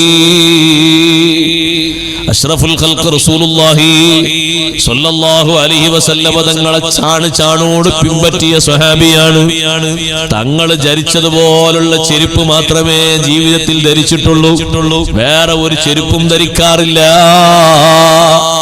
തങ്ങളുടെ തലപ്പാവ് പോലത്തെ തലപ്പാവ് മാത്രമേ ധരിച്ചിട്ടുള്ളൂ. തങ്ങൾ നടന്ന സ്ഥലം അടയാളപ്പെടുത്തി മാത്രമേ ഹജ്ജിന് പോയിട്ടുള്ളൂ. മദീനത്തുനിന്ന് മക്കത്തേക്ക് എല്ലാവരും ഹജ്ജിന് പോയിട്ട് 2 ദിവസവും 1.5 ദിവസം കൊണ്ടൊക്കെ മദീനത്തെത്തി. 4 ദിവസം കൊണ്ട് മക്കയിലെത്തിയ ഒരാളാണ് അബ്ദുല്ലാഹി ഇബ്നു ഉമർ റളിയല്ലാഹു അൻഹു. 4 ദിവസം മക്കയിലെത്താൻ 4 ദിവസം എടുത്തപ്പോ പലരും ചോദിച്ചു, എന്താണ് ഇത്രയും 4 ദിവസം വേണ്ടി വന്നതെന്ന് ചോദിച്ചപ്പോ മഹാനവറുകൾ പറഞ്ഞു, ഒന്നുമല്ല, അത് കഴിഞ്ഞ വർഷം ഞാൻ ഹജ്ജിന് വന്നത് സയ്യിദുനാ റസൂലുള്ളാഹി സ്വല്ലല്ലാഹു അലൈഹി വസല്ലം കൂടെയാണ്. തങ്ങൾ അന്ന് ആ കുന്നിന്റെ മേലെ താമസിച്ചിരുന്നു കുറച്ചു നേരം. അതെന്തോ ആവശ്യത്തിന് വേണ്ടിയാണ്. പക്ഷെ എനിക്ക് ആവശ്യമൊന്നുമില്ല. തങ്ങൾ അവിടെ താമസിച്ചു എന്നൊക്കെ ഒരു ദിവസം ഞാൻ അവിടെ താമസിച്ചു. തങ്ങൾ ഒട്ടകത്തെ കെട്ടിയിട്ടിരുന്നു അപ്പുറത്തൊരു മരത്തിൽ. അപ്പൊ ആ മരത്തിൽ ഞാനും കെട്ടിയിട്ടു. തങ്ങൾ ഒരു 3-4 സ്ഥലങ്ങളിൽ മൂത്രമൊഴിക്കാൻ വേണ്ടി, തങ്ങൾ വിശ്രമത്തിന് വേണ്ടിയും ഒക്കെ തങ്ങൾ ഇരുന്ന സ്ഥലം അവിടൊക്കെ ഞാൻ മൂത്രമൊഴിച്ചു. മൂത്രമൊഴിക്കാൻ ഇല്ലെങ്കിലും ഉള്ളതുപോലെ ഒന്ന് ഇരുന്നു. മൂത്രക്കല്ല, പക്ഷെ തങ്ങൾ അവിടെ ഇരുന്നല്ലോ അതേ രൂപത്തിൽ ഞാനും ഒന്നിരുന്നു. തങ്ങൾ അവിടെ കിടന്നു, ഞാനും അവിടെ കിടന്നു. തങ്ങൾ എവിടുന്ന് കുളിച്ചു അവിടുന്ന് ഞാനും കുളിച്ചു. സുബ്ഹാനല്ലാഹ്. ഇങ്ങനെ ചാണായിട്ട് ഒരു നമ്മള് റൂട്ട് മാപ്പ് എന്നൊക്കെ പറയില്ലേ, അതേ രൂപത്തിൽ പിന്തുടർന്ന മഹാനാണ് ബഹുമാനപ്പെട്ട അബ്ദുല്ലാഹി ഇബ്നു ഉമർ റളിയല്ലാഹു അൻഹുമാ. അതേ രൂപത്തിലാണ് അവരെ ഹജ്ജും അവരെ ഉംറയും കാര്യങ്ങളൊക്കെ. ഈ ഒരൊറ്റ നിർദ്ദേശം കിട്ടിയതിന് ശേഷം പിന്നീട് ലാ യനാമു മിനൽ ലൈലി ഇല്ലാ ഖലീലാ, രാത്രിയിൽ നിന്ന് അല്പമല്ലാതെ ഉറങ്ങാറില്ല. എന്റെ ശബ്ദം ശവിക്കുന്ന യുവതീ യുവാക്കളോട് ഞാൻ അതുമായി ബന്ധപ്പെട്ടൊരു നിർദ്ദേശം പറയട്ടെ. ആരോഗ്യ സംരക്ഷണത്തിന് വേണ്ടിയും അള്ളാഹുവിലേക്ക് നമ്മുടെ ശരീരവും ആരോഗ്യവും ഉപയോഗപ്പെടുത്തുന്നതിന് വേണ്ടിയും ഏത് വാളിന്റെ മജ്‌ലിസിൽ വന്നാലും വന്നില്ലെങ്കിലും വീട്ടിലേക്ക് നിങ്ങളെപ്പോ എത്തിയാലും ഹദ്ദാദ് കഴിഞ്ഞ് വീട്ടിലെ ഭക്ഷണം കഴിഞ്ഞ് അല്പനേരത്തെ വിശ്രമം കഴിഞ്ഞ് പെട്ടെന്നുറങ്ങണേ. ഇന്ന് മിക്ക സഹോദരീ സഹോദരങ്ങളും യുവാക്കളും അവരെ ആയുസ് തീർക്കുന്നത് 2 മണി വരെ സമയം സഹോദരങ്ങളെ ആധുനിക ഉപകരണങ്ങളിൽ ഉപയോഗിച്ച ശേഷമാണ്. സുബ്ഹാനല്ലാഹ്, ഉറക്കം വരാഞ്ഞിട്ടാണോ? അല്ലേ അല്ല. അങ്ങനെ പതിവാക്കിയിട്ട് 2 മണി സമയത്ത് 3 മണി സമയത്ത് ഉറങ്ങുമ്പോ സുബഹിക്ക് അവന്റെ വാപ്പ വന്ന് വിളിച്ചാലും ഉമ്മ വന്ന് വിളിച്ചാലും ഒരു ബക്കറ്റ് വെള്ളമൊഴിച്ചാലും എഴുന്നേൽക്കുന്നില്ല. അവൻ മൂരി ഉറങ്ങും പോലെ ഉറങ്ങുകയാണ്. മറ്റു പല സൃഷ്ടികളും ഉറങ്ങും പോലെ ഉറങ്ങുകയാണ്. സുബ്ഹാനല്ലാഹ്, ഉറക്കിന്റെ വിഷയം പഠിക്കാൻ വേണ്ടി പറഞ്ഞപ്പോ ബഹുമാനപ്പെട്ട ഇമാം യാഫി റളിയല്ലാഹു അൻഹു പറഞ്ഞു, നായനെ കണ്ടു പഠിക്കണം ഉറക്കം. നായന്റെ ഉറക്കം കണ്ടിട്ടുണ്ടോ? കുറഞ്ഞ നേരത്തെ ഉറക്കമാണ്. കുറഞ്ഞ നേരമല്ലേ നായ ഉറങ്ങുന്നത്. നമ്മളെ പോലെ കുറെ നേരം നായ ഉറങ്ങാറില്ല. ആടുകളെ കണ്ടു പഠിക്കണം. ആടും കുറഞ്ഞ നേരം ഉറങ്ങുന്ന ജീവിയാണ്, നേരത്തെ എഴുന്നേൽക്കുന്ന ജീവിയാണ്. മുസ്ലിം സഹോദരന്മാരെ സഹോദരിമാരെ, ആയുഷ്കാലത്ത് രാത്രി സമയത്ത് മൊബൈലിലേക്കും മറ്റും നോക്കിയിട്ട് ആ ഇരുട്ടിൽ നമ്മുടെ കാഴ്ച അതിലേക്ക് പരിമിതപ്പെടുത്തുമ്പോ ആരോഗ്യത്തിന് നല്ലൊരു ശതമാനം ആളുകൾക്കും കുറവ് വന്നുപോയി. മുമ്പ് 40 വയസ്സ് 45 വയസ്സാകുമ്പോഴൊന്നും കാര്യമായിട്ട് കുഴപ്പമില്ലാത്ത ആളുകൾ ഇപ്പൊ 35 വയസ്സാകുമ്പോഴേക്ക് ദൂരക്കാഴ്ചല്ല, 32 വയസ്സാകുമ്പോ ദൂരക്കാഴ്ച.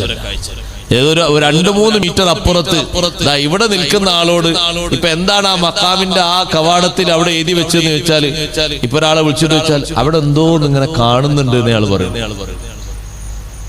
കാരണം ആ സമയം മുഴുവനും ഈ കണ്ണിന്റെ കാഴ്ച നഷ്ടപ്പെടുത്തുന്ന രീതിയിൽ ശരീരത്തിന്റെ ആരോഗ്യം കുറയാണ്. അത് വേറെ വിഷയം. ആരോഗ്യം കുറയാണ്.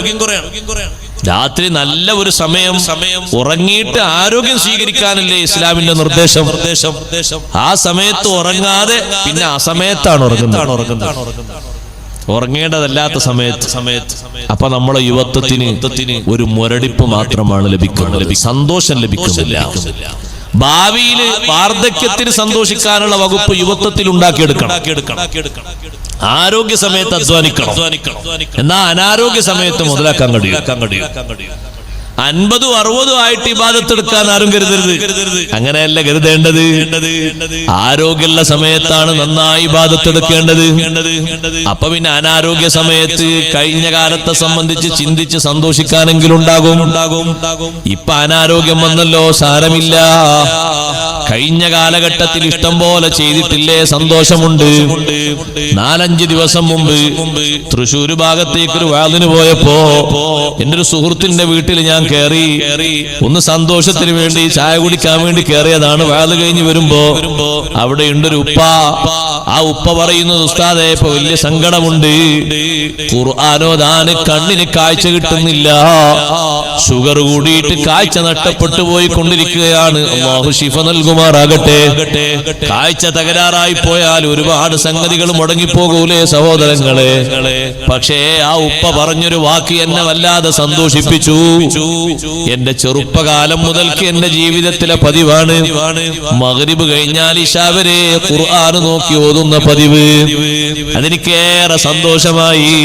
അപ്പൊ ഞാൻ പറഞ്ഞു, ഇനി മക്കളൊക്കെ ഓതുന്ന ഓത്ത് നിങ്ങൾ കേട്ടോളൂ, ഖുർആൻ നോക്കാൻ പറ്റുമോ നിങ്ങൾ നോക്കിക്കോളൂ. ഖുർആൻ ഖുർആനിലേക്ക് നിങ്ങൾ അങ്ങനെ ഖുർആൻ മറ്റുള്ളവർ ഓതുന്നത് നിങ്ങൾ കേട്ടോളൂ. ആവശ്യമുള്ള നല്ല സന്ദർഭങ്ങളിലൊക്കെ നിങ്ങൾ ഓതിയിട്ടുണ്ട്. ഇപ്പൊ അനാരോഗ്യ സമയത്ത് ഓതാൻ കഴിയാത്തൊരു വിഷമമില്ലേ? ആ വിഷമത്തിന് അല്ലാഹു തആല കൂലി കൊടുക്കുന്നുണ്ട്. അത് ചെയ്യാതെ കിട്ടൂല കേട്ടോ, ചെയ്തെങ്കിലേ കിട്ടുള്ളൂ. അങ്ങനെ പൂതിണ്ടായതുകൊണ്ട് കിട്ടൂല.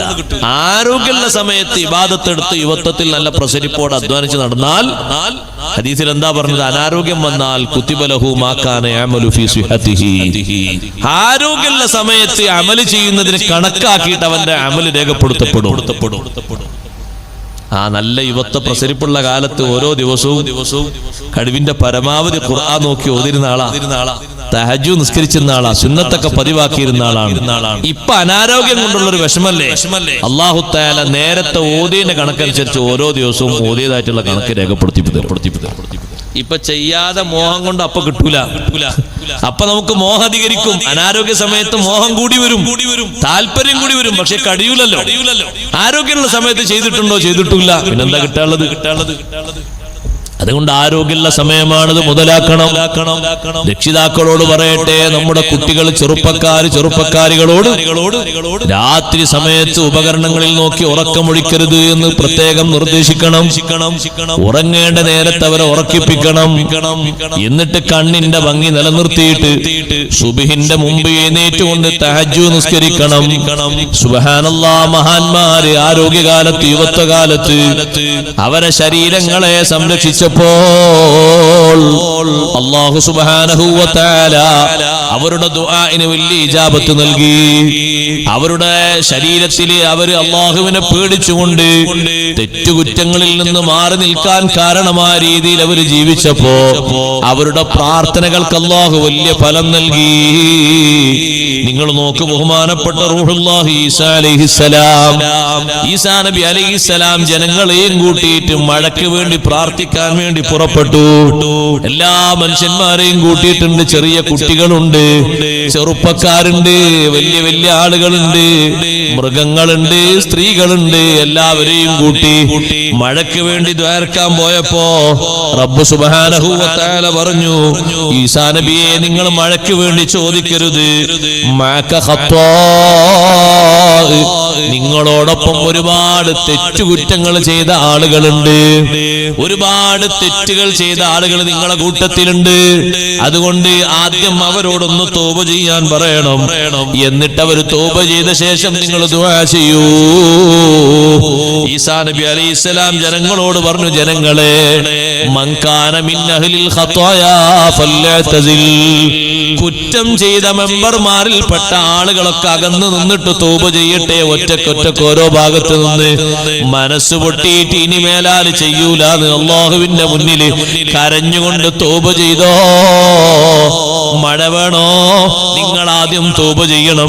എന്നിട്ട് ഒരുമിച്ച് കൂടി നമുക്ക് അല്ലാഹുവിനോട് ദുആ ചെയ്യാം. അല്ലാഹു തആല ദുആഇന് ഇജാബത്ത് നൽകുന്ന മഹാനല്ലേ ഈസാ നബി അലൈഹിസ്സലാം.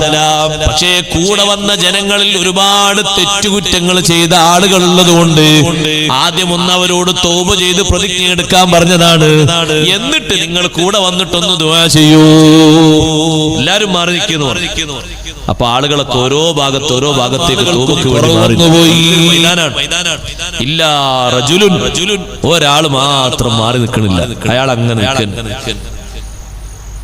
ഈസാ നബി അലൈഹി സ്വലാം നിങ്ങളെന്താ പോയി ദ്വാരക്കാത്ത്? നോക്കുമ്പോ അയാളെ വലത്തെ കണ്ണിന് വലിയൊരു ആപത്ത് പറ്റിയിട്ടുണ്ട്. വലത്തെ കണ്ണില്ല, വലത്തെ കണ്ണിന് കാഴ്ചയുമില്ല. വലത്തെ കണ്ണിന്റെ അവിടെ ചെറിയൊരു അടപ്പാണുള്ളത്. വലത്തെ കണ്ണിന് എന്തോ ഒരു മുസീബത്ത് പറ്റിയിട്ടാ ഉള്ളത്. ഇടത്തെ കണ്ണ് നല്ലോണം കാണുന്നുണ്ട്. ഈസാ നബി അലൈഹിസ്സലാം പറഞ്ഞു, മാലക ലാ തഅ്തസിൽ, എന്തേ സുഹൃത്തേ നിങ്ങൾ അകന്നുപോയി തൗബ ചെയ്യാത്തത് എന്തേ?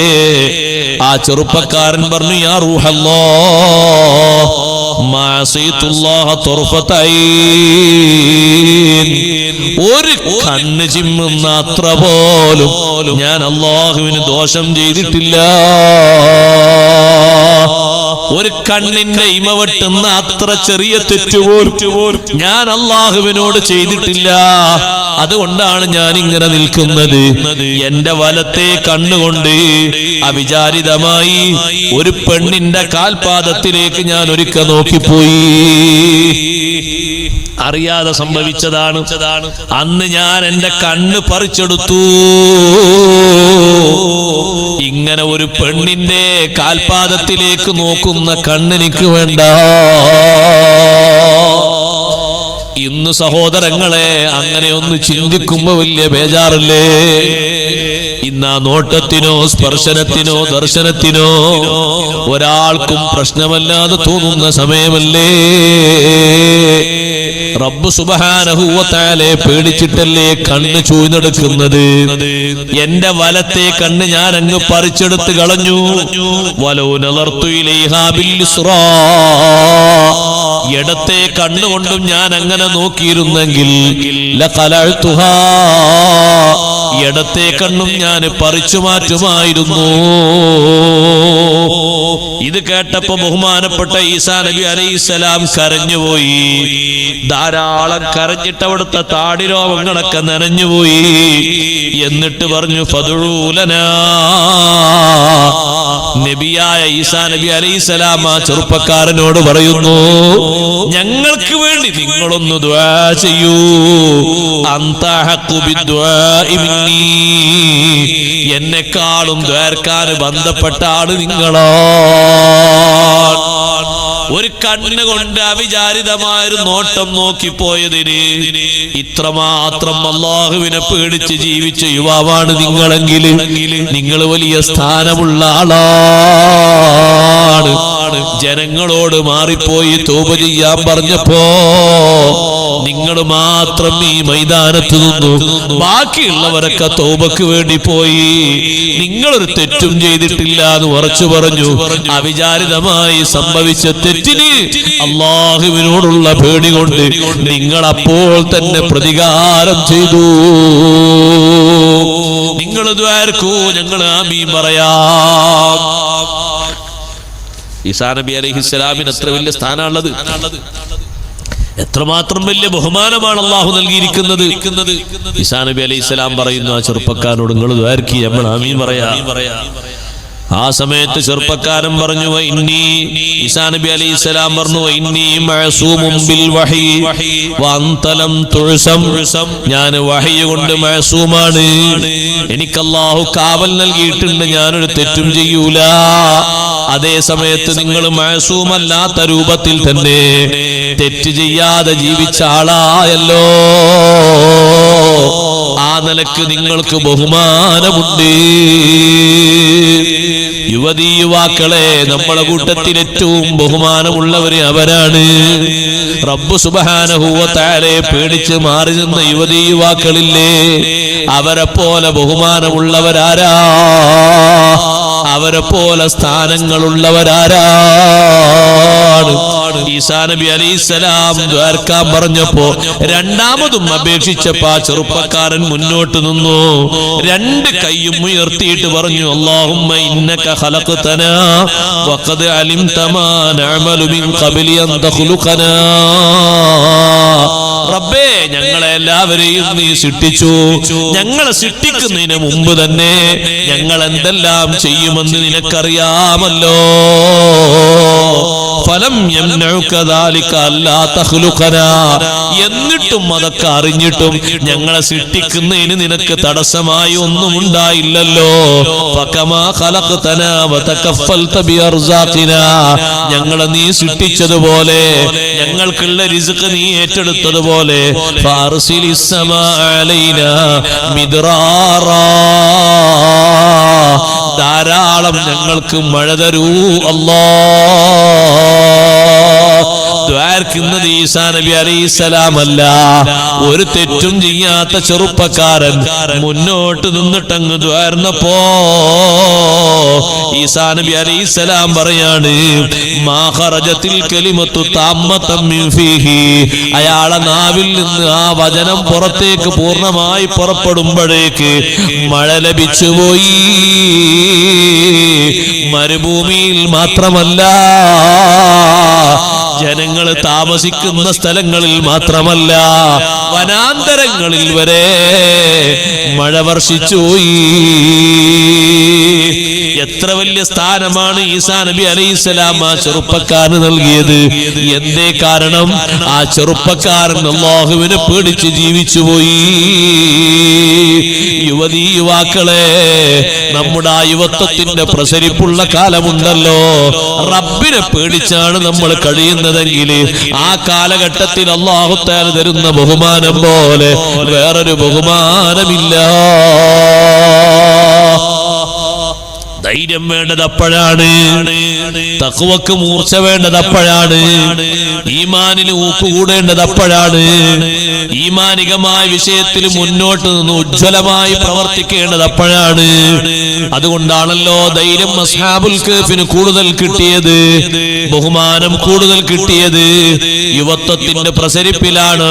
രാജാവിന്റെ മുന്നിൽ വെച്ച് ഇഷ്ടം പോലെ സുഖാഡംബരങ്ങളൊക്കെ നേർക്കുനേരെ കണ്ടിട്ട് ദുനിയാവിലേക്ക് അവരെ മനസ്സും ശരീരവും ചാഞ്ചല്യപ്പെട്ടു പോകാതെ, ഭീഷണിക്ക് മുന്നിൽ നിന്ന് പതറിപ്പോകാതെ ഉച്ചസ്ഥരം അവർ പറഞ്ഞു, റബ്ബുനാ റബ്ബുസ് സമാവാതി വൽ അർളി ലൻ നദഉ മിൻ ദൂനിഹി ഇലാഹാ. രാജാവേ, നിങ്ങൾ കൽപ്പിക്കുന്ന ഏതെങ്കിലും റബ്ബല്ല നമ്മളെ റബ്ബ്. റബ്ബുസ് സമാവാതി വൽ അർളി, ആകാശഭൂമികളെ സൃഷ്ടിച്ച് പരിപാലിച്ച് സംവിധാനിച്ചവനാ.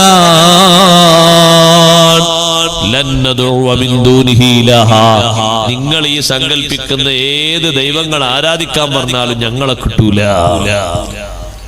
ചെറുപ്പക്കാര് ഒറ്റയടിക്ക് ഉറച്ചു നിന്നങ്ങ് പറയണമെങ്കിൽ അവര് ഭാവിയിലേക്കുള്ള വരുമാനങ്ങളൊന്നും കണ്ടെത്തി പറഞ്ഞതല്ലത്. പക്ഷെ അവർക്കൊന്നുണ്ട്, അവരെ മനസ്സിൽ അല്ലാഹു തആല കൊടുത്ത ഈമാനിന്റെ ശക്തി. അതുകൊണ്ടല്ലേ വലിയ ബഹുമാനം അല്ലാഹു കൊടുത്തത്. യുവത്വത്തിൽ തന്നെ വലിയ ബഹുമാനം അല്ലാഹു തആല കൊടുത്തത്. അതുകൊണ്ടല്ലേ ആദ്യ ഘട്ടം നന്നാകേണ്ട ഘട്ടം യുവത്വ ഘട്ടമല്ലേ. അതുകൊണ്ടാണ് സൂറത്തുൽ കഹ്ഫിലൂടെ ആദ്യം ആ വിഷയം പഠിപ്പിക്കുന്നത്. യുവതീ യുവാക്കൾ ഈമാൻ ഉറപ്പിച്ചു നിൽക്കണം, ചാഞ്ചല്യപ്പെട്ടു പോകാൻ പാടില്ല, വ്യതിചലിച്ചു പോകാൻ പാടില്ല, ഈമാനിൽ ഉറച്ചു നിന്നുകൊണ്ട് പ്രവർത്തിക്കണം. വലിയ ബഹുമാനമല്ലേ അല്ലാഹു അവർക്ക് കൊടുത്തത്. നമ്മുടെ യുവതീ യുവാക്കളെയും ആ രൂപത്തിൽ വളർത്തിക്കൊണ്ടുവരാനുള്ള ശ്രമങ്ങൾ വേണം. അപജയങ്ങളുടെ മാർഗങ്ങൾ വർദ്ധിച്ചു വന്നുകൊണ്ടിരിക്കുകയാണ്. ശ്രദ്ധിക്കാനും സൂക്ഷിക്കാനുമുള്ള ഉപദേശങ്ങൾ നൽകണം. യുവാക്കൾക്ക് നല്ല ഉപദേശം നൽകണം. രക്ഷിതാക്കൾ അതിന് മടി കാണിക്കരുത്. ബഹുമാനപ്പെട്ട ലുഖ്മാനുൽ ഹക്കീം റളിയല്ലാഹു അൻഹു തന്റെ മകനെ വിളിച്ച് ഉപദേശിച്ച ഉപദേശമില്ലേ, ഓരോ ബാപ്പയും ഓരോ ഉമ്മയും അവരുടെ യുവതീ യുവാക്കൾക്ക്, ചെറുപ്പക്കാർക്കും ചെറുപ്പക്കാരികൾക്കും കൊടുക്കേണ്ട ഉപദേശമാണ്. ആദ്യത്തെ ഉപദേശം പടച്ച റബ്ബിനെ ഓർമ്മപ്പെടുത്തുന്ന ഉപദേശമാണ്. യാ ബുനയ്യ ഇന്നഹാ ഇൻ തകു മിസ്ഖാല ഹബ്ബത്തിൻ മിൻ ഖർദൽ ഫതകുൻ ഫീ സഖറത്തിൻ ഔ ഫിസ് സമാവാതി ഔ ഫിൽ അർളി യഅതി ബിഹല്ലാഹ്. യാ ബുനയ്യ, ഓ കുഞ്ഞുമോനെ, നീ ആകാശഭൂമികളിൽ ഏത് രഹസ്യ കേന്ദ്രത്തിൽ ഒളിച്ചു നിന്നിട്ട് എന്ത് ചെറിയ വലിയ പ്രവർത്തനം ചെയ്താലും, നന്മ ചെയ്താലും തിന്മ ചെയ്താലും, യഅതി ബിഹല്ലാഹ്, റബ്ബത് അറിയും കേട്ടോ. അല്ലാഹു അതിന് സമീപിക്കും കേട്ടോ. ഇന്നല്ലാഹ ലതീഫുൻ ഖബീർ. അല്ലാഹു തആല സൂക്ഷ്മജ്ഞാനിയാണ്, ലതീഫാണ്. ഉപകരണങ്ങളെ കൊണ്ട് കണ്ടെത്താൻ കഴിയാത്തതും കാണാൻ കഴിവുള്ളവനാണ് റബ്ബ്. ചില ഉപകരണങ്ങളിൽ ചിലതൊന്നും പതിഞ്ഞില്ല എന്ന് വരാം. എത്ര ക്ലിയറുള്ള ക്യാമറ കൊണ്ടുവന്നിട്ടും പതിഞ്ഞില്ല എന്ന് വരാം. അങ്ങനെ പതിയാത്തതല്ലേ മനുഷ്യന്റെ മനസ്സിലുള്ളത്. ക്യാമറകൾക്ക് പകർത്താൻ പറ്റുമോ സഹോദരങ്ങളെ? അല്ലാഹു ഖബീർ. ഉള്ളിലുള്ള രഹസ്യങ്ങളെ വളരെ കൃത്യമായി അറിയുന്നവനാണ്. അതുകൊണ്ട് മോനെ, ഏത് സ്ഥലത്ത് നീ താമസിക്കുമ്പോഴും, ഏത് പാറയുടെ ഉള്ളിൽ സ്വകാര്യതയിൽ കഴിയുമ്പോഴും, ആകാശഭൂമികളുടെ ഏത് വിധാനത്തിലാണെങ്കിലും റബ്ബ് അറിയുമെന്നൊരു ബോധം, ആദ്യം നിനക്ക് വേണ്ട ബോധം അതാണ്. ഇൻ തകു മിസ്ഖാല ഹബ്ബത്തിൻ മിൻ ഖർദലിൻ, ജനങ്ങളിൽ നിന്നൊക്കെ മാറിയിട്ട് നീ ചെറുതായിട്ട് ചെറിയ ഒരു രൂപമായി മാറിയാലും, ആരുടെയും ശ്രദ്ധയിൽപ്പെടാത്ത ഒരു വിത്തിന്റെ, ഒരു ധാന്യത്തിന്റെ തൂക്കമായി മാറിയാലും, അല്ലെങ്കിൽ ആ രൂപത്തിലുള്ളൊരു വാക്കാണ്, പ്രവൃത്തിയാണ് നടത്തിയതെങ്കിലും റബ്ബത് അറിയുന്നു കേട്ടോ. അള്ളാഹുവിനെ കുറിച്ചുള്ള ബോധം, റബ്ബ് സുബ്ഹാനഹു വ തആല നിരീക്ഷിക്കുന്നുണ്ട് എന്നുള്ള ഉത്തമ ബോധം, അത് പഠിപ്പിച്ച ശേഷം മഹാനവറുകൾ പറഞ്ഞു, യാ ബുനയ്യ അഖിമിസ്സലാ. എല്ലാ മക്കൾക്കും ബാപ്പ ഉമ്മമാര് നൽകേണ്ട ഉപദേശമാണ് അഖിമിസ്സലാ. കൃത്യമായും നിത്യമായും നിസ്കാരം നിലനിർത്തണേ. അതിലൊരു മാറ്റവും ഉണ്ടാകാൻ പാടില്ല. അതേത് പഠനത്തിലാണെങ്കിലും, ഏത് തൊഴിൽ മേഖലയിലാണെങ്കിലും, ഏത് യാത്രയിലാണെങ്കിലും അഖിമിസ്സലാ. നീ പൂർണ്ണനാകണോ, നീ നല്ലവനാകണോ, തികഞ്ഞവനാകണോ, നിസ്കാരം കൃത്യമായും നിത്യമായും നിർവഹിക്കണം. നിസ്കാരം നേരെ ചൊവ്വേ നിർവഹിക്കുന്ന ആണ് പെണ്ണുങ്ങളിൽ കാര്യമായി വലിയ തെറ്റുകളൊന്നും ഉണ്ടാകൂല. നിരീക്ഷിച്ചോ, യുവതി യുവാക്കളിൽ നേരെ ചൊവ്വേ 5 വക്ത് നിസ്കാരം നിർവഹിക്കുന്ന ആളുകളാണെങ്കിൽ വലിയ തെറ്റുകുറ്റങ്ങളൊന്നും ഉണ്ടാകില്ല. ചെറുത് സ്വാഭാവികമായിട്ടും മനുഷ്യന്മാരും മാസൂമിങ്ങളല്ലല്ലോ, വന്നുപോയേക്കാം. ഗുരുതരമായ പിശകുകളൊന്നും ഉണ്ടാകൂല. കാരണം നിസ്കാരം എന്നതുകൊണ്ട് അവർക്കൊരു വൃത്തി അല്ലാഹു തആല നൽകുന്നുണ്ട്. അതുകൊണ്ടാണ് അത് അത്രയും കൃത്യമായി പാലിക്കാൻ പറഞ്ഞത്. അഖിമിസ്സലാ. എന്തിനാണ് നിസ്കാരം നിർവഹിക്കുന്നത്? നീ അള്ളാഹുവിന്റെ മാർഗത്തിൽ ഒരു പൂർണ്ണത പ്രാപിച്ച ആളാകാൻ വേണ്ടിയിട്ട് കൃത്യമായും നിത്യമായും നിസ്കരിക്കണം. അതിൽ മാറ്റം ഉണ്ടാകാൻ പാടില്ല. അതെപ്പോഴും തുടർന്നുകൊണ്ടിരിക്കണം. നിസ്കരിച്ചാല് മാത്രം പോരാ, നന്മ കൊണ്ട് നീ കൽപ്പിക്കണം, തിന്മയിൽ നിന്ന് മറ്റുള്ളവരെ നീ വിരോധിക്കണം. അത് മറ്റുള്ള ആളുകളെ കൂടി നന്നാക്കാൻ അല്ലാഹു നിന്നെ ഏൽപ്പിക്കുന്ന ഒരു ഡ്യൂട്ടിയാണ്. നീ നിസ്കരിക്കുന്നുണ്ട്, നിന്റെ കൂടെ നടക്കുന്ന ഒരു കൂട്ടുകാരനുണ്ട്, അവൻ മയക്കുമരുന്നിന്റെ അടിമയാണോ, ഉപദേശിച്ചവനെ നന്നാക്കണം. നീ നല്ല സ്വഭാവവും സ്നേഹവും പകർത്തിക്കൊടുത്തവനെ നന്നാക്കണം. അല്ലെങ്കിൽ നീ അതിൽ നിന്ന് വിട്ടു നിന്നുകൊണ്ട് അവനോട് പറയണം, എനിക്ക് എന്തെല്ലാം ഗുണമുണ്ട് എന്നറിയോ, നിനക്കും അതുപോലെ ഗുണം വേണ്ടേ, നീ നന്നാകണം. തിന്മയിൽ നിന്ന് മാറി നിൽക്കുന്നത് കൊണ്ട് എത്രയെത്ര പുരുഷന്മാരെ സ്ത്രീകളും എത്രയെത്ര സ്ത്രീകളെ പുരുഷന്മാരും നന്നാക്കിയിട്ടുണ്ട്. നന്മ കൽപ്പിച്ചുകൊണ്ട് നന്നാക്കിയതാണ്, തിന്മ വിലക്കിക്കൊണ്ട് നന്നാക്കിയതാ. മുൻഗാമികളിൽ ജീവിച്ച ഒരു ചെറുപ്പക്കാരൻ ഉണ്ടായിരുന്നു. ആ ചെറുപ്പക്കാരന് സഹോദരങ്ങളെ, നമ്മളെ നാട്ടിലൊക്കെയുള്ള കൊല്ലപ്പണിക്കാരെ പോലത്തെ പണിയാണ്. കത്തിയും മറ്റുമൊക്കെ നന്നാക്കുന്ന പണിയില്ലേ, എന്താ പറയാ, ഇവിടെ അതിനെന്താ പറയാ പേര്? കൊല്ലന്മാരെ പണിക്കൊണ്ട് എന്താ പറയാ? ഇരുമ്പിന്റെ ആശാരി ആയിക്കോട്ടെ. ആ പണി അപ്പോഴാണ് എല്ലാവർക്കും തിരിഞ്ഞു, എല്ലാവരും ചിരിക്കുന്നുണ്ട്. ഞാൻ കൊല്ലം നടപ്പോ വരെ വിചാരിച്ചു എന്തോ ഒരു കൊല്ലത്തിന് കണക്കുണ്ടാണ്. കൊല്ലപ്പണി എന്നാണ് നമ്മളെ നാട്ടിലൊക്കെ പറയാ. ഇരുമ്പൊന്നൊക്കെ നന്നാക്കുന്ന പണിയില്ല, ആ പണി. അങ്ങനെ പണിയെടുക്കുന്ന ഒരു ഹദ്ദാദ് എന്നാണ് അറബിയിൽ പറയാം. അങ്ങനത്തെ ഒരു പണിക്കാരുണ്ടായിരുന്നു പഴയ കാലത്ത്. നല്ല കാശുള്ള ആളാണ് ചെറുപ്പക്കാരൻ. ഈ ചെറുപ്പക്കാരന്റെ കണ്ണിൽ ഒരു പെണ്ണ് വിട്ടുപോയി. അങ്ങനെ വിട്ടുപോകാലോ, വിട്ടുപോകുന്ന വലിയൊരു പെടലാണ്. പെടാതെ വിടാണ് നല്ലത്. പെട്ടുപോയാൽ പിന്നെ കുടുങ്ങിയതല്ല. പക്ഷെ ആ പെണ്ണിന് ഭർത്താവുണ്ട്, കുട്ടികളുണ്ട്. അതല്ലേ രസം. അപ്പൊ പിന്നെ ഈ കണ്ണങ്ങോട്ട് വിട്ടുപോയിട്ട് കാര്യമൊന്നുമില്ലല്ലോ. ഒരു ദിവസം ആ പെണ്ണ് ഇയാളെ മുന്നിൽ ഒരു കത്തി നന്നാക്കാൻ വേണ്ടി വന്നപ്പോ ഈ ചെറുപ്പക്കാരൻ പറഞ്ഞു, നിന്റെ ശരീരത്തിൽ ഞാൻ കുറെ ദിവസമായി ആഗ്രഹിക്കുന്നു. പെണ്ണ് പറഞ്ഞ്, നീ ആഗ്രഹിച്ചിട്ട് കാര്യം, എനിക്ക് ഭർത്താവ് വരണ്ടെന്നോ. നീ ആഗ്രഹിക്കുന്ന ആ വെറുതെ അങ്ങനെ ആഗ്രഹിച്ചു തന്നോ, കാര്യമൊന്നുമില്ല. എനിക്ക് ഭർത്താവുണ്ട്, മക്കളുണ്ട്. എനിക്ക് ഹലാലായ നിനക്ക് സുഖം തരാൻ അല്ലാഹു തആല നല്ല ഹലാലായ നിനക്ക് ഭർത്താവുന്നുണ്ട്. നീ ഇങ്ങനെ ആഗ്രഹിച്ചു, ഞാൻ എന്ത് ചെയ്യാനാ? ഒന്നൊരു കാര്യമില്ല. അങ്ങനെ പിന്നെയും ഈ ചെറുപ്പക്കാരന് ഈ ഒരു കാഴ്ച തന്നെ. പക്ഷെ ആ പെണ്ണ് അതിന് ഒതുങ്ങിയില്ല. കുറെ വർഷങ്ങൾ കഴിഞ്ഞപ്പോ ആ പെണ്ണിന്റെ ഭർത്താവ് മരണപ്പെട്ടു പോയി. പുതിയാപ്പിള മരണപ്പെട്ടു പോയപ്പോൾ മക്കളെ പരിരക്ഷിക്കാൻ ഈ പെണ്ണ് വല്ലാതെ പ്രാരാബ്ദം അനുഭവിക്കേണ്ടി വന്നു, ബുദ്ധിമുട്ട് തരണം ചെയ്യേണ്ടി വന്നു. ഒരു ദിവസം ഈ ചെറുപ്പക്കാരന്റെ അടുത്തേക്ക് കടം ചോദിക്കാൻ വേണ്ടി ഈ പെണ്ണ് വന്നു. ഗത്യന്തരമില്ലാതെ ഇവന്റെ കയ്യിൽ ഇഷ്ടം പോലെ കാശുണ്ട്. ആ ചെറുപ്പക്കാരൻ പറഞ്ഞു, നിന്റെ ഭർത്താവ് മരണപ്പെട്ടു, ഇദ്ദയും കഴിഞ്ഞു അല്ലേ? കഴിഞ്ഞു. ഒരു പുതുജീവിതം ഞാൻ ആഗ്രഹിക്കുന്നില്ല. കാരണം മക്കള് ചെറിയവരുണ്ട്, അവരെ പോറ്റി വളർത്തി നന്നാക്കി കൊണ്ടുവരണം. അത് വലിയൊരു പ്രതിഫലമുള്ള സംഗതിയാണ്. അങ്ങനെ വികാരങ്ങളെ നിയന്ത്രിക്കുന്ന പെണ്ണിന് അർശിന്റെ തണൽ നൽകുമെന്ന് അഷ്റഫുൽ ഖൽഖ് റസൂലുള്ളാഹി സ്വല്ലല്ലാഹു അലൈഹി വസല്ലം നിങ്ങൾ പഠിപ്പിച്ചിരുന്നത് ചെറിയൊരു ചുമതലയല്ല അത്. വികാരങ്ങൾ ശമിക്കുന്നതിന്റെ മുമ്പ് 1, 2, 3 മക്കളെ നൽകിയിട്ട് ഭർത്താവ് മരണപ്പെട്ടു പോയി. വേറെ വിവാഹത്തിന് ആളുകൾ വന്ന് സമ്മതം ചോദിച്ചിട്ടും എന്റെ മക്കളെ നോക്കി വളർത്തിയിട്ടൊന്ന് നന്നാകണം, അല്ലെങ്കിൽ മരിക്കും വരെ ഇങ്ങനെ ജീവിക്കണം എന്ന് ചിന്തിക്കുന്ന പെണ്ണുണ്ടല്ലോ, ആ യതീമുകളെ വളർത്തി വരുന്ന പെണ്ണ്, ആ പെണ്ണിനെ അർശിന്റെ തണലാണ്. കാരണം ആ പെണ്ണ് നിയന്ത്രിക്കുന്ന നിയന്ത്രണം ചെറിയൊരു നിയന്ത്രണമല്ല. ആ പെണ്ണിന്റെ ക്ഷമ ചെറിയൊരു ക്ഷമയല്ല. ഈ ചങ്ങാതി ഹദ്ദാദ്, ഈ ഇരുമ്പ് നന്നാക്കുന്ന ചെറുപ്പക്കാരൻ, നിനക്ക് എന്റെ കയ്യിൽ നിന്ന് കടം വേണോ? അതെ, കടത്തിന് വേണ്ടി വന്നതാണ്. എന്നാ നിന്നോട് എനിക്കൊരൊറ്റ നിബന്ധന വെക്കാനേ ഉള്ളൂ, നിന്റെ ശരീരം നീ എനിക്ക് സമർപ്പിച്ചാലേ കടം തരൂ. ആ പെണ്ണ് കുറെ നേരം ചിന്തിക്കുന്നു, അല്ലാ, കടം കിട്ടാൻ ചോദിക്കാൻ ഈ നാട്ടില് എനിക്ക് പരിചയമുള്ള വേറെ ആരുമില്ലല്ലോ.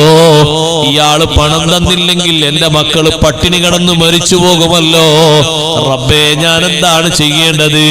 കുറെ നേരം ഇങ്ങനെ ചിന്തിച്ചപ്പോ വീണ്ടും ചോദിച്ചു, നീ എന്താണ് ആലോചിക്കുന്നത്? ഞാൻ പറഞ്ഞതിന് നീ ഒരുക്കമാണോ? അതേ, ഒരുക്കമാണെന്ന് ഈ പെണ്ണ് നിർബന്ധിതയായിട്ട് മറുപടി പറഞ്ഞു. എന്നാൽ ആ റൂമിലേക്ക് മാറി നിന്നോ, ഞാൻ അങ്ങോട്ട് വരാം. പുറനാളത്തെ പ്രതീക്ഷയും വെച്ച് ഈ പണിക്കാരനായ ഇരുമ്പും മറ്റും റെഡിയാക്കുന്ന ചെറുപ്പക്കാരൻ, തേച്ച് മിനുക്കി നന്നാക്കി കൊടുക്കുന്ന ചെറുപ്പക്കാരൻ എപ്പോഴും ചൂടിന്റെ മുന്നിലല്ലേ പണിയെടുക്കുന്നത്? ഈ കനലിന്റെ ചൂടല്ലേ അവന്റെ ശരീരത്തിലേൽക്കുന്നത്? അവൻ വൃത്തിയായി ക്ലീനായി നല്ല വസ്ത്രം ധരിച്ച് ഈ പെണ്ണിനെ താമസിപ്പിച്ച റൂമിലേക്ക് അങ്ങ് ചെന്നപ്പോൾ ആ പെണ്ണിന്റെ ശരീരം വിറക്കുകയാണ്. രോമങ്ങൾ വിറക്കുന്നു, തൊലിയും വിറക്കുന്നു. ഈ ചെറുപ്പക്കാരൻ ചോദിച്ചു, പെണ്ണേ, ഞാൻ നിന്നെ നിർബന്ധിച്ചിട്ടില്ലല്ലോ, നിന്റെ കൈയും കാലും കെട്ടിയിട്ടിട്ടില്ലല്ലോ, നിന്നെ ഉന്തി തള്ളിക്കൊണ്ടുവന്ന് ഈ റൂമിലാക്കിയതല്ലോ. ഗത്യന്തരമില്ലാതെ നീ എന്റെ അടുത്ത് വന്ന് പണം ചോദിച്ചപ്പോ ഞാനൊരു കണ്ടീഷൻ വെച്ചതാണല്ലോ, അതിനനുസരിച്ചല്ലേ നീ റൂമിലേക്ക് നിന്നത്. അപ്പോഴാണ് ആ ചെറുപ്പക്കാരിയായ പെണ്ണ് പറയുന്നത്, ഇതെന്റെ ജീവിതത്തിൽ പരിചയമില്ലാത്തതാ. ഞാൻ എന്റെ റബ്ബിന്റെ മുന്നിലേക്ക് നാളാഖിറത്തിൽ പോകുമ്പോ ഇതുവരെയുള്ള ജീവിതം എനിക്ക് സന്തോഷമാണ്. ഈ ഒരൊറ്റ കറ കൊണ്ട് ഞാൻ തോറ്റുപോകുമോ? ഞാൻ അല്ലാഹുവിന്റെ മുന്നിൽ ഒന്നിനും കൊള്ളാത്ത പെണ്ണായി പോകുമോ എന്ന് ആവർത്തിച്ച് ഞാൻ ചിന്തിച്ചപ്പോ പേടിച്ച് വിറച്ചുപോയി. അപ്പോഴാണ് ആ ചെറുപ്പക്കാരൻ പറയുന്നത്, വർഷങ്ങളോളം ആ പെണ്ണിന്റെ ശരീരത്തിന്റെ ഭംഗി ആകർഷിച്ച് മനസ്സിൽ താലോലിച്ച് സ്വപ്നം കണ്ട് നടന്ന ചെറുപ്പക്കാരൻ പറയുന്നു, പെണ്ണേ, വേണ്ട, നീ എനിക്ക് വഴിപ്പെടേണ്ട, നീ നിന്റെ വീട്ടിലേക്ക് പോയിക്കോ, അവിടെ കാണുന്ന ദീനാർ നീ എടുത്തുകൊണ്ട് പോയിക്കോ, അത് കടമായിട്ടല്ല, എന്റെ വകയായിട്ടാണ്. അന്ന് ആ പെണ്ണ് ഈ രൂപത്തില് ഒരൊഴിവ് കഴിവ് കിട്ടിയിട്ടും എല്ലാ ചേർച്ച ഒഴിവായി കിട്ടിയിട്ടും നല്ല ഭാവത്തോടെ ചിരിച്ചേച്ച ചെറുപ്പക്കാരനില്ലേ, ആ ശരീരത്തിലേക്ക് കടന്നാക്രമണം ചെയ്യാതെ ആരും കാണൂലല്ലോ, ഒരു സുഖെങ്കിലും കിട്ടട്ടെ എന്ന് കരുതി വരാതെ ഈ പെണ്ണിന്റെ തഖ്വ കണ്ട് ഖശിയത്ത് കണ്ട് ഭക്തി കണ്ട് മാറി നിന്ന ചെറുപ്പക്കാരന് ആ പെണ്ണിന്റെ നാവിലൂടെ ഒരു പ്രാർത്ഥന വന്നുപോയി. എന്നാൽ ദുനിയാവിലും ആഖിറത്തിലും തീ നിനക്കൊരു ഉപദ്രവവും ചെയ്യാതിരിക്കട്ടെ. ആഖിറത്തിൽ തീ നിന്നെ ഇടങ്ങേറാക്കൂല, ദുനിയാവിലും തീ നിന്നെ ഇടങ്ങേറാക്കൂല. പടച്ച റബ്ബിനെ പേടിച്ച നാവ് കൊണ്ട് പറഞ്ഞതല്ലേ, അല്ലാഹ് അതങ്ങ് കബൂലാക്കി പോയി. പിറ്റത്തെ ദിവസം ജോലിക്കാര് വന്നു നോക്കുമ്പോ നേരെ തീയിൽ നിന്ന് കൈയിട്ടിട്ടാണ് ഇരുമ്പെടുക്കുന്നത്, കൈ പൊള്ളുന്നില്ല. നല്ല ചുട്ടുപഴുത്ത ഇരുമ്പുണ്ടല്ലോ, നല്ല ഹലുവ കഷ്ണം പോലെ ചൂട് പിടിച്ച് ചുട്ടുപഴുത്ത ഇരുമ്പില്ലേ, കൈകൊണ്ട് നേരെ പൊക്കിയെടുത്തിട്ട് ഒരു ഭാഗത്തേക്ക് വെച്ചിട്ട് കയ്യിൽ തന്നെ വെള്ളമെടുത്തിട്ട് ഒന്ന് തടവി റെഡിയാക്കിയിട്ട് തീയിലേക്ക് കൈ കൊണ്ടുപോകുന്നതും തീയിൽ നിന്ന് ഉപകരണങ്ങൾ എടുക്കുന്നതും കണ്ടപ്പോ നോക്കി നിന്നിട്ട് അന്താളിച്ചു പോയ കൂട്ടുകാര് സഹപ്രവർത്തകർ ചോദിച്ചു, സുഹൃത്തേ എങ്ങനെ സാധിച്ചു? അപ്പോഴാണ് പറഞ്ഞത്, പടച്ച റബ്ബിനെ പേടിച്ച ഒരു ചെറുപ്പക്കാരിയായ പെണ്ണിന്റെ നാവിലൂടെ ആ പെണ്ണിന്റെ ഭക്തിയും ബോധവും മനസ്സിലാക്കി ഞാനങ്ങ് വിട്ടുകൊടുത്തപ്പോ ലാ യദുറുക്കന്നാറു ഫിദ്ദുന്യാ വല്ലാഖിറ, ദുനിയാവിലും ആഖിറത്തിലും തീ നിനക്ക് ഇടങ്ങേറൊന്നും വരുത്താതിരിക്കട്ടെ, തീ നിന്നെ ബുദ്ധിമുട്ടിക്കാതിരിക്കട്ടെ എന്നൊരു പ്രാർത്ഥന പറഞ്ഞുപോയി. അല്ലാഹ് അതങ്ങ് സ്വീകരിച്ചു. ഇനി ഒരു പെണ്ണിലേക്കും ഞാൻ ആഗ്രഹിക്കാനില്ല. സുബ്ഹാനല്ലാഹ്, ആ ഭക്തിയുള്ള പെണ്ണാണ് ആ ചെറുപ്പക്കാരനെ നന്നാക്കിയത്. ആ പെണ്ണിന്റെ ഭക്തി കൊണ്ട് ആ ചെറുപ്പക്കാരൻ, സാധാരണ പണിക്കാരനായ ചെറുപ്പക്കാരൻ എത്രയോ ഉയരത്തിലേക്ക് എത്തി. അത് സത്യത്തിൽ ഒരു അംറും ബിൽ മഅറൂഫ് നഹ്യും അനിൽ മുൻകറാണ്. നന്മ കൊണ്ട് കൽപ്പിക്കണം എന്ന കൽപ്പനയാണ് ആദ്യഘട്ടത്തിലൊക്കെ കൊടുത്തത്. നിന്റെ ശരീരത്തെ ഞാൻ ആകർഷിച്ചു കേട്ടോ. ഇപ്പൊ അങ്ങനെ പറഞ്ഞ ആകർഷിച്ചോ? എന്നാ തൽക്കാലം ഇപ്പൊ പറയാൻ നേരമില്ലതാ, ഈ ഫോൺ നമ്പറിൽ പിന്നെ വിളിച്ചോളൂ എന്ന് പറഞ്ഞു. പിന്നെ ചാറ്റ് ചെയ്തോളൂ. ഇപ്പൊ നേരമില്ല, രാത്രി 12 മണിക്ക് ശേഷം, അപ്പോഴേ മൂപ്പര് ഉറങ്ങുള്ളൂ. ആര് തൊട്ടടുത്ത് ഭർത്താവിനെ ഉറക്കി കിടത്തി ഇവൾ ചാറ്റ് ചെയ്യാ, അല്ലെങ്കിൽ ഭാര്യയെ ഉറക്കി കിടത്തി ഭർത്താവ് ചാറ്റ് ചെയ്യാൻ. ഇത്ര വലിയ വഞ്ചന ദുനിയാവിൽ ഏതാണുള്ളത്? സ്വന്തം ഭാര്യയെ അപ്പുറത്ത് ഉറങ്ങിക്കിടക്കുമ്പോ ഇപ്പുറത്തിൽ ചാറ്റ് ചെയ്യുന്ന നടത്തുന്ന ചതിയല്ലല്ലോ. സുബ്ഹാനല്ലാഹ്, എങ്ങാനും ഈ ചെറുപ്പക്കാരന്റെ മനസ്സിലോ ചെറുപ്പക്കാരിയുടെ മനസ്സിലോ അങ്ങോട്ടും ഇങ്ങോട്ടും ദേഷ്യവും ശത്രുതയും കൂടി വന്നിട്ട് പിശാചി ജീവിതം എങ്ങനെങ്കിലും ഒന്ന് തീർത്തു കളയണമെന്ന് ചിന്തിക്കുമ്പോ അപ്പുറത്ത് വല വീശുന്നവന്റെ വല വീശുന്നവളുടെ കെണിയിലകപ്പെടാൻ വേണ്ടി അല്ലാഹ് ഹലാലാക്കി കൊടുത്ത സന്തോഷമുള്ള ജീവിതം കത്തിവെച്ചു പോകുന്നു. പിന്നെ നരകത്തിലേക്ക് പോകാനുള്ള അവസരം എളുപ്പമായി കിട്ടുന്നു. സഹോദരങ്ങളെ, അവിടൊക്കെ ചിന്തിക്കേണ്ട ലോകം ആഖിറമാണ്, പരലോകമാണ് ചിന്തിക്കേണ്ടത്. ആ പരലോകത്തെ ചിന്തിച്ചാണ് മാറി നിൽക്കേണ്ടത്. മഹാന്മാരും മഹത്തുക്കളൊക്കെ മാറിയതുപോലെ ബഹുമാനപ്പെട്ട സയ്യിദത്തുനാ ബീവി ഫാത്തിമത്തുസ് സഹ്റ റളിയല്ലാഹു അൻഹയിലെ കൂട്ടുകാരികളെ ഏറ്റവും നല്ല ചൊറുചൊറുക്കുള്ള യുവതി ഫാത്തിമ ബീവി റളിയല്ലാഹു അൻഹയെ പോലെ ഭംഗിയുള്ളൊരു പെണ്ണ് ലോകത്ത് ആരാണ്? ഫാത്തിമ ബീവി റളിയല്ലാഹു അൻഹയുടെ നടത്തം കണ്ടപ്പോ നബി സല്ലല്ലാഹു അലൈഹി വസല്ലം തങ്ങളുള്ള കാലത്ത് ഫാത്തിമ ബീവി റളിയല്ലാഹു അൻഹ നടന്നു വരുമ്പോ ആയിഷ റളിയല്ലാഹു അൻഹക്ക് പറയാറില്ലേ, ലാ തുഖ്തിഉ മിശിയതുഹാ മിൻ മിശിയത്തി റസൂലില്ലാഹി സല്ലല്ലാഹു അലൈഹി വസല്ലം ഖത്തു. മുത്തുനബി തങ്ങൾ അതേ നടത്തമാ, നടത്തത്തിനൊരു മാറ്റവുമില്ല. ദുനിയാവിലെ സ്ത്രീകളിൽ ഏറ്റവും സൗന്ദര്യമുള്ള മഹദി ആ ഫാത്തിമ ബീവി റളിയല്ലാഹു അൻഹ ജീവിച്ചതുപോലെ അച്ചടക്കത്തോടെ ഒതുക്കത്തോടെ ജീവിക്കണം, നല്ല മറവോടെ ജീവിക്കണം, നല്ല ഭക്തിയോടെ ജീവിക്കണം. ആ ഭക്തിയുടെ സൗന്ദര്യമാണ് എന്റെ പ്രിയപ്പെട്ട യുവാക്കളെ, യുവതികൾക്ക് നമ്മൾ ഉണ്ടാക്കി കൊടുക്കേണ്ടത്. സൗകര്യമാണ് ഉണ്ടാക്കി കൊടുക്കേണ്ടത്. പുറത്ത് നടന്നിട്ട് സിന്ദാബാദ് മുഴക്കാൻ പറഞ്ഞാല് എല്ലാ ചെറുപ്പക്കാരും റെഡിയാണ്. റെഡിയാണ്. എന്തിന്? ഹിജാബ് നിരോധിക്കുന്നു എന്ന് പറയുമ്പോഴേക്ക് സിന്ദാബാദ്. അപ്പൊ ഒരാൾ വന്നവരോട് ചോദിക്കല്ല, നീ എന്തിനാ സിന്ദാബാദ് വിളിക്കുന്നത്? ഇന്നലെ നീ നിന്റെ പെണ്ണുങ്ങളെ കൊണ്ടുപോകുമ്പോ തട്ടം പോലും ഇല്ലല്ലോ കഴുത്തില്, പിന്നെ നീ എന്തിനാ ഹിജാബിന് വേണ്ടി? ആർക്ക് വേണ്ടി ഹിജാബ്? സമൂഹത്തിന് വേണ്ടി മാത്രമോ? നിനക്ക് ആവശ്യമില്ലേ? നീ നിന്റെ പെണ്ണുങ്ങളുമായിട്ട് ഇന്നലെ പോകുന്ന സമയത്ത് കഴുത്തും മാറും കാതും ഒക്കെ കാണിച്ചല്ലേ പോകുന്നത്? പിന്നെ നിന്റെ ഈ പ്രഖ്യാപനത്തിന് വല്ല ഹൈറുണ്ടോ? വല്ല സദുദ്ദേശമുണ്ടോ? നന്മ കൊണ്ട് കൽപ്പിക്കണം, തിന്മ കൊണ്ട് തടയണം. അതിനല്ലേ നീ മുദ്രാവാക്യം വിളിക്കാൻ വന്നത്? നിന്റെ പെങ്ങളും കുടുംബവും ഒന്നിച്ചു പോകുമ്പോഴല്ലേ എല്ലാവരും ഇടക്കിടക്ക് ഇങ്ങനെ വലിച്ചിടുന്ന ഒരു ഷാള് പോലെ, ഒരു സ്പ്രിംഗ് ആക്ഷൻ പോലെ ഒരു സാധനമായിട്ട് പോകുന്നത് കണ്ടത്? അതിലാകെ ഒരു ഉമ്മ മാത്രമുണ്ട്, ഒരു മക്കനെ ധരിച്ച് മട്ടത്തിൽ പോകുന്നത്, ബുർഖ ധരിച്ചു പോകുന്നത്. അപ്പൊ ഇയാള് പറയാണ്, ആ പൊസിഷനിലെത്തുമ്പോ എന്റെ പെണ്ണുങ്ങളും അങ്ങനെ ആകുമോ? അങ്ങനെ ആയാ മതിയോ? അങ്ങനെ ഉണ്ടോ ഒരു നിയമം? 50 കഴിഞ്ഞിട്ട് 55 ഉമ്മാമയാകുമ്പോ മാത്രം ബുർഖ ധരിച്ചാ മതി, മക്കനെ ഇട്ടാ മതി. അതുവരെ കുറച്ചൊക്കെ അടിച്ചു പൊളിയേറ്റ ആൾക്കാർ കാണുമ്പോ ഒരു അങ്ങനല്ലേ, അങ്ങനെ ഉണ്ടാകുമ്പോ അങ്ങനെ നടക്കണം. അങ്ങനെ ഉണ്ട് ഇസ്ലാമിന്റെ നിയമം. അങ്ങനെ ഭേദഗതി ഉണ്ട്. അങ്ങനെയാണെങ്കിൽ പിന്നെ അല്ലാഹു തആല ഖുല്ലി അസ്വാജിക വ ബനാതിക വ നിസാഇൽ മുഅ്മിനീന യുദ്നീന അലൈഹിന്ന മിൻ ജലാബീബിഹിന്ന എന്ന് കൽപ്പിക്കോ?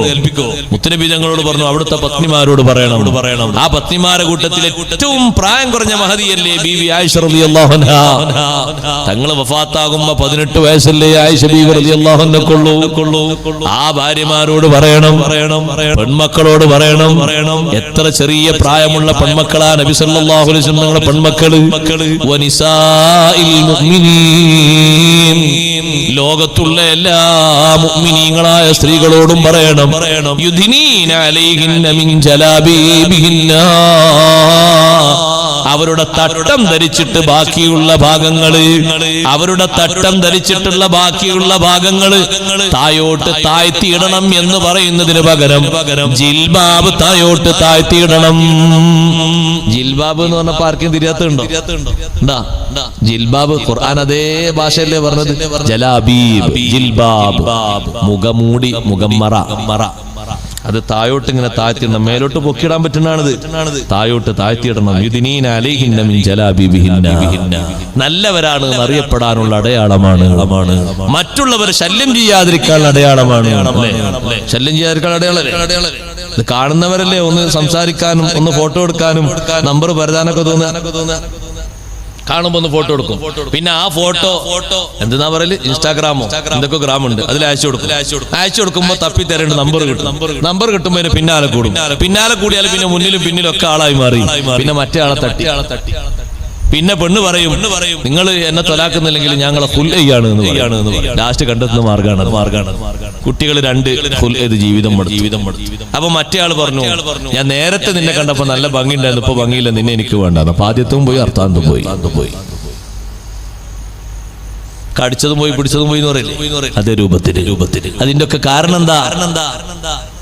അല്ലാഹു തആല സ്വീകരിക്കേണ്ട രൂപത്തിൽ ഭംഗി സ്വീകരിക്കാൻ വേണ്ടി പറഞ്ഞപ്പോ അത് സ്വീകരിക്കാത്തോണ്ട് ആ ഭംഗി നല്ലോണം മറച്ച് നടന്ന് അല്ലാഹുവിങ്കൽ സ്വീകാര്യത കിട്ടിയ മഹദിയാണ് ബഹുമാനപ്പെട്ട സയ്യിദത്തുന ഫാത്തിമത്തു സഹ്റാ റളിയല്ലാഹു അൻഹ. അവരൊരു ബഹുമാനം, ഒരു തഖ്വ എത്രയാണ് സഹോദരിമാരെ.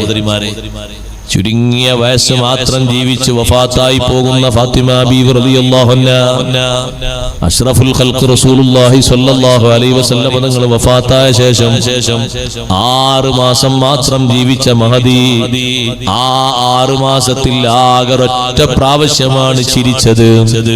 അല്ലാതെ ചിരിച്ചിട്ടില്ല, ഒരു തവണ മാത്രമാണ് ചിരിച്ചത്. തങ്ങൾ വഫാത്തായതിനു ശേഷം പിന്നെ ഉപ്പാന്റെ അടുത്തേക്ക് ആദ്യം പോകാനുള്ള ആള് ഞാനാണ് എന്നുള്ള റിസൾട്ട് നേരത്തെ ഉപ്പ പറഞ്ഞിട്ടുണ്ടല്ലോ. ഒരുക്കമാണ്, എന്നും ഒരുങ്ങിക്കൊണ്ടിരിക്കുകയാണ്. ഒരിക്കൽ മാത്രം ചിരിച്ചു, അതെപ്പോഴാണ്? ബഹുമാനപ്പെട്ട അസ്മാ ബീവി റളിയല്ലാഹു അൻഹാ ഫാത്തിമ ബീവി റളിയല്ലാഹു അൻഹയെ കാണാൻ വേണ്ടി വന്നു. അസ്മാ ബീവി ചോദിച്ചു, എന്താ മുഖത്തൊരു വിഷമം? വലിയൊരു ടെൻഷൻ കൂടിയതുപോലെ ഉണ്ടല്ലോ. ഒന്നുമല്ല, നിങ്ങൾ ഇവിടെ ഇരിക്കൂ, ഞാനൊന്ന് പറയട്ടെ. നമ്മളെ നാട്ടിലുള്ള ആളുകൾ കുളിപ്പിക്കുന്ന, മയ്യത്ത് കുളിപ്പിക്കുന്ന രൂപം ആലോചിക്കുമ്പോൾ എനിക്ക് വിഷമം വരികയാണ്. എന്താണ് അവർ മയ്യത്ത് കുളിപ്പിക്കുന്ന രൂപം? അത് അപ്പുറത്തും ഇപ്പുറത്തുമുള്ള ആളുകള് മറ സ്വീകരിക്കാത്തത് കൊണ്ട് കണ്ടുപോകുമോ എന്ന സങ്കടമാണ്. അപ്പോഴാണ് അസ്മാ റളിയല്ലാഹു അൻഹ പറയുന്നത്, പേടിക്കേണ്ടതില്ല. ഞാനിപ്പോ ഹബശയിൽ പോയപ്പോ, എത്യോപ്യയിൽ പോയപ്പോ ഹബശികൾ ഒരു മയ്യത്ത് കട്ടിൽ നിർമ്മിച്ചത് കണ്ടു. ആ മയ്യത്ത് കട്ടിലിന്റെ രൂപം പറഞ്ഞപ്പോ അപ്പോഴാണ് ഫാത്തിമ റളിയല്ലാഹു അൻഹ ചിരിച്ചത്. ചിരിച്ചിട്ട് പറഞ്ഞു, അസ്മായേ, ഞാൻ മരിച്ചാൽ ആ മറവുള്ള രൂപത്തിലുള്ള മയ്യത്ത് കട്ടിൽ ഉണ്ടാക്കിയിട്ട്, അല്ലെങ്കിൽ ഹബശയിൽ പോയി കൊണ്ടുവന്നിട്ട് എന്റെ ജനാസ കുളിപ്പിക്കണേ. നിങ്ങളും അലി റളിയല്ലാഹു അൻഹുമല്ലാതെ മറ്റൊരാൾക്കും അനുവാദം കൊടുത്തുകൂടാ. ഫാത്തിമ ബീവി റളിയല്ലാഹു അൻഹ വഫാത്തായപ്പോ മയ്യത്ത് കുളിപ്പിക്കൽ കർമ്മം നടക്കുമ്പോ ആയിഷ റളിയല്ലാഹു അൻഹ വന്നു. സിദ്ദീഖ് തങ്ങൾ പറഞ്ഞു, ആയിഷ, പെർമിഷൻ ഇല്ല. ഫാത്തിമ ബീവി റളിയല്ലാഹു അൻഹയുടെ ഓർഡറാണ്, നേരത്തെയുള്ള വസിയ്യത്താണ്. രണ്ടാളുകൾക്ക് മാത്രമാണ് സമ്മതം കൊടുത്തത്. കുളിപ്പിക്കൽ കർമ്മം നടത്താൻ അസ്മാ ബീവിക്കും സഹായത്തിന് അലി റളിയല്ലാഹു അൻഹുവിനും. മൂന്നാമത്തൊരാൾക്ക് അങ്ങോട്ട് പെർമിഷൻ ഇല്ല. ആരും കാണാത്ത രൂപത്തിലുള്ള ഒരു കട്ടിലിൽ കുളിപ്പിക്കുന്നത് ആദ്യം ആരംഭിക്കുന്നത് മദീനയില് ഫാത്തിമ ബീവി റളിയല്ലാഹു അൻഹയുടെ ജനാസ കുളിപ്പിക്കാനാണ്, മയ്യത്ത് കുളിപ്പിക്കാനാണ്. തൊട്ടു തലേന്നല്ലേ അലി റളിയല്ലാഹു അൻഹുവോട് പറഞ്ഞത്, അലി, ഞാൻ രാവിലെ മരിച്ചാലും വൈകിട്ട് മരിച്ചാലും രാത്രിയെ എന്നെ മറവ് ചെയ്യാവൂ. സുബ്ഹിന്റെ ശേഷമാണ് ഫാത്തിമ റളിയല്ലാഹു അൻഹ വഫാത്തായത്. തടിച്ചുകൂടിയ ജനാവലിയോട് അലി റളിയല്ലാഹു അൻഹു പറഞ്ഞു, ഇവിടെ നിന്നിട്ട് നേരം കളയണ്ട, മഗ്രിബ് ആകുമ്പോ എല്ലാവരും നിസ്കാരത്തിന് മദീന പള്ളിയിൽ വന്നോളൂ. മഗ്രിബിന്റെ ശേഷമേ ജനാസ എടുക്കൂ. എന്തിനാന്നറിയോ അങ്ങനെ പറഞ്ഞത്? അന്നുള്ള മയ്യത്ത് കട്ടില് സഹോദരങ്ങളെ ഒരു പലകയാണ്. ആ പലകക്ക് അടിയിൽ 4 കാലുണ്ട്, 4 തൂണുണ്ട്, 4 ആളെ തോളിൽ വെക്കാന്. പക്ഷേ മുകളിൽ നമ്മുടെ നാട്ടിലെ മയ്യത്ത് കട്ടില് പോലെ കൂടോ മറയോ ഒന്നുമില്ല. ഈ കിടക്കുന്ന പലകയുടെ മുകളിൽ ജനാസ കിടത്തിയിട്ട് അതിന്റെ മേലെ ഒരു വിരിയിട്ട് മൂടും. എന്നാലും കാറ്റടിക്കുമ്പോ വിരി ഇങ്ങനെ കൂടിപ്പോകൂലേ? എന്റെ ശരീരത്തിന്റെ ആകൃതി ജനങ്ങൾ കണ്ടുപോകൂലേ? രാത്രിയാകുമ്പോ എല്ലാവരും വെളിച്ചം കാണാത്ത കൊണ്ട് മുന്നിലേക്കല്ലേ നോക്കുക, എന്റെ ശരീരത്തിലേക്ക് ആളുകൾ നോക്കൂലല്ലോ. ഇങ്ങനെ സൂക്ഷ്മതയോടെ ജീവിച്ചതാരാണ്? ലോകത്തെ ഏറ്റവും വലിയ സൗന്ദര്യമുള്ള മഹദി ഫാത്തിമ ബീവി റളിയല്ലാഹു അൻഹയാണ്. അതേ മറവ് അല്ലാഹു തആല അംഗീകരിച്ചിട്ട് നാളെ ആഖിറത്തിലും ഫാത്തിമ ബീവിക്കൊരു പ്രത്യേകത അല്ലാഹു കൊടുക്കുന്നുണ്ട്. ഹദീസിൽ കാണാം, ഫാത്തിമ റളിയല്ലാഹു അൻഹ പാലം കടക്കുന്നത് ഒറ്റക്കാണ്. ഫാത്തിമ ബീവി റളിയല്ലാഹു അൻഹ സിറാത്തിന്റെ അടുത്തെത്തുമ്പോ മലക്കുകൾ വിളിച്ചു പറയുന്നൊരു സന്ദേശമുണ്ട്. യാ അയ്യുഹന്നാസ്, ഓ ജനങ്ങളെ, അബ്സാറക്കും, ഒന്ന് കണ്ണ് ചിമ്മണേ. ഫാത്തിമ ബിനത്തി മുഹമ്മദ് സല്ലല്ലാഹു അലൈഹി വസല്ലം, ഫാത്തിമ റളിയല്ലാഹു അൻഹയ്ക്ക് വേണ്ടി അവരൊന്ന് പാലം കടക്കട്ടെ, എന്നിട്ട് കണ്ണ് തുറക്കാം. അത്ര വലിയ മറവോടെ ജീവിച്ച, അത്ര വലിയ ഭക്തിയോടെ ജീവിച്ചപ്പോ ഫാത്തിമ ബീവി റളിയല്ലാഹു അൻഹക്ക് ദുനിയാവിൽ വെച്ച് അല്ലാഹു സ്ഥാനം നൽകിയതുപോലെ നാളെ കോടിക്കണക്കിന് ആളുകളെ മുഴുവനും കണ്ണു ചിമ്മാൻ പറഞ്ഞിട്ട് സൗന്ദര്യത്തിൽ ഏറ്റവും മികച്ചു നിൽക്കുന്ന സ്വർഗത്തിലെ നായികയായ ഫാത്തിമ റളിയല്ലാഹു അൻഹയെ എല്ലാവരും പോകുന്ന കൂട്ടത്തിലല്ല സിറാത്തിലൂടെ കൊണ്ടുപോകുന്നത്. ഒറ്റക്ക് മലക്കുകൾ അകമ്പടി സേവിച്ചുകൊണ്ട് സലാം പറഞ്ഞു കൊണ്ടുപോവുകയാണ്, മർഹബ പറഞ്ഞു കൊണ്ടുപോവുകയാണ്. അപ്പുറത്തും ഇപ്പുറത്തും പുരുഷന്മാരുണ്ടോ? ഇല്ല. കണ്ടു നിൽക്കുന്നവരുണ്ടോ? ഇല്ല. എത്രമാത്രം വലിയ ബഹുമാനമാ! അതുകൊണ്ട് സഹോദരിമാരെ, മറ്റുള്ളവരെ ആകർഷിക്കുന്ന സ്ഥലങ്ങളിൽ തടിച്ചുകൂടണ്ട. ആരെങ്കിലും എന്റെ ശരീരം കണ്ടിട്ട് വില പറയണമെന്ന് ചിന്തിക്കണ്ട. എനിക്ക് വിവാഹപ്രായമെത്തിയിട്ടുണ്ട്, ആരെങ്കിലും നോട്ടമിടട്ടെ എന്ന് ചിന്ത നിലക്ക് കല്യാണത്തിലോ മറ്റു സ്ഥലങ്ങളിലോ തടിച്ചുകൂടണ്ട. കല്യാണപ്പൊരേന്ന് ആരെങ്കിലും നോക്കിയിട്ട് ഈ പെണ്ണിനെ കെട്ടിക്കാറായോ എന്ന് ചോദിക്കുന്നത് വരെ അവിടെ കാത്തു കഴിഞ്ഞുകൂടണ്ട. നിങ്ങൾ വന്ന ഉദ്ദേശം സൽക്കാരം സ്വീകരിക്കാനല്ലേ? സ്വീകരിച്ചുകൊണ്ട് നിങ്ങളെ കൂട്ടുകാരിയോട് വർത്തമാനം പറഞ്ഞ് പെട്ടെന്ന് തടി സലാമത്തായിക്കോ. വരുന്ന ആണിനെ നോക്കൽ നിങ്ങൾക്ക് അനുവദനീയമല്ല. അതിനുവേണ്ടിയും തടിച്ചുകൂടേണ്ടതില്ല. അങ്ങാടിയിലോ മറ്റോ ഷോപ്പിങ്ങിനോ മറ്റോ പോകുന്നവര് നിർബന്ധിതമായ രൂപത്തിൽ പോകുന്നവരാണെങ്കിൽ കൃത്യം നിർവഹിച്ച് പെട്ടെന്ന് മടങ്ങിക്കോ. അവിടെയും സമയം പാർത്തു കഴിയണ്ട. മറ്റുള്ളവരെ ആകർഷിപ്പിക്കുന്ന ഒരു സ്വഭാവവും സ്വീകരിക്കണ്ട. ഫാത്തിമ ബീവി റളിയല്ലാഹു അൻഹയ്ക്ക് ഇത്ര വലിയ സൗന്ദര്യം അല്ലാഹു കൊടുത്തിട്ടും അതിനൊരു ചാൻസ് പോലും ഉപയോഗിച്ചില്ല. അങ്ങനെ ഒരു അവസരത്തിന് പോലും ഫാത്തിമ റളിയല്ലാഹു അൻഹ നബി തങ്ങളോട് സമ്മതം ചോദിച്ചില്ല. മാത്രമല്ല, ഏറ്റവും നല്ലത് എന്താണ് എന്ന് സഹോദരിമാർക്ക് ഏറ്റവും നല്ലത് എന്താണ് എന്ന് സ്വഹാബിമാരോട് തങ്ങൾ ചോദിച്ചപ്പോ ഉത്തരം പറയാൻ ആരും ഒരുക്കമാകാതെ വീട്ടിൽ പോയി തിരിച്ചു വന്നപ്പോ അലി റളിയല്ലാഹു അൻഹു പറഞ്ഞു, ഏറ്റവും നല്ല ഉത്തരം ഞാൻ പറഞ്ഞിട്ടുണ്ട്, ഞാൻ പഠിച്ചിട്ടുണ്ട്. എന്താണ്? പറയൂ. ഒരു സഹോദരിക്ക് ദുനിയാവിൽ വെച്ച് ഏറ്റവും നല്ല ഖൈർ എന്താണ്? ആ സഹോദരി മറ്റുള്ള അന്യപുരുഷന്മാരെ കാണാതിരിക്കലും അന്യപുരുഷന്മാർ ആ സഹോദരിയെ കാണാതിരിക്കലുമാണ്. അലി റളിയല്ലാഹു അൻഹുവോട് തങ്ങൾ ചോദിച്ചു, ഈ ഉത്തരം എവിടുന്നാ കിട്ടിയത്? നേരത്തെ ഞാൻ ചോദിച്ചപ്പോ നിങ്ങൾ ക്ലാസ്സിലുണ്ട്, അപ്പൊ ഉത്തരം പറഞ്ഞിട്ടില്ലല്ലോ. ഇത് ഫാത്തിമ റളിയല്ലാഹു അൻഹ പറഞ്ഞു തന്നതാണ്. എങ്ങനെ പറയാതിരിക്കും? ഫാത്തിമത്തു ബളഅത്തും മിന്നീ, ഫാത്തിമ റളിയല്ലാഹു അൻഹ എന്റെ ഒരു ഭാഗമല്ലേ. അതുകൊണ്ട് ഇത്തരത്തിൽ ഉത്തരം വരുമെന്ന് ഉറപ്പാണല്ലോ. അതാണ് ഏറ്റവും വലിയ ഖൈർ. എല്ലാരും കണ്ട് പരിചയമുള്ള പെണ്ണ് എന്നല്ല പറഞ്ഞത്. അന്യപുരുഷന്മാരും കാണാത്ത രൂപത്തിൽ ജീവിച്ച, മറവോടെ ജീവിച്ച മുത്തഖിയായ പെണ്ണ്. മറ്റുള്ളവർ കാണട്ടെ എന്ന് കരുതിയിട്ട് പുറത്തിറങ്ങി നടക്കാത്ത രൂപത്തിൽ ജീവിച്ച പെണ്ണ്. അത്യാവശ്യ ഘട്ടങ്ങളിൽ മാത്രം പുറത്തിറങ്ങി പോകുന്ന യുവതികൾ. നമ്മൾ നല്ലോണം ശ്രദ്ധിക്കണം, നല്ലോണം സൂക്ഷിക്കണം. നമ്മുടെ സഹോദരിമാരെയും സഹോദരങ്ങളെയും അവരെ യുവത്വത്തിന്റെ മികവിലും പ്രസരിപ്പിലും നല്ല രൂപത്തിൽ വളരാനുള്ള ചാൻസുകൾ കൊടുത്ത് വളർത്തി നന്നാക്കിയെടുക്കണം. അല്ലാഹു നമ്മുടെ സദസ്സ് സ്വീകരിക്കുമാറാകട്ടെ. പടച്ച റബ്ബിനെ പേടിച്ചുകൊണ്ട് ജീവിക്കണം എല്ലാവരും, ചെറിയവരും വലിയവരും. അല്ലാഹുവിനെ പേടിച്ച്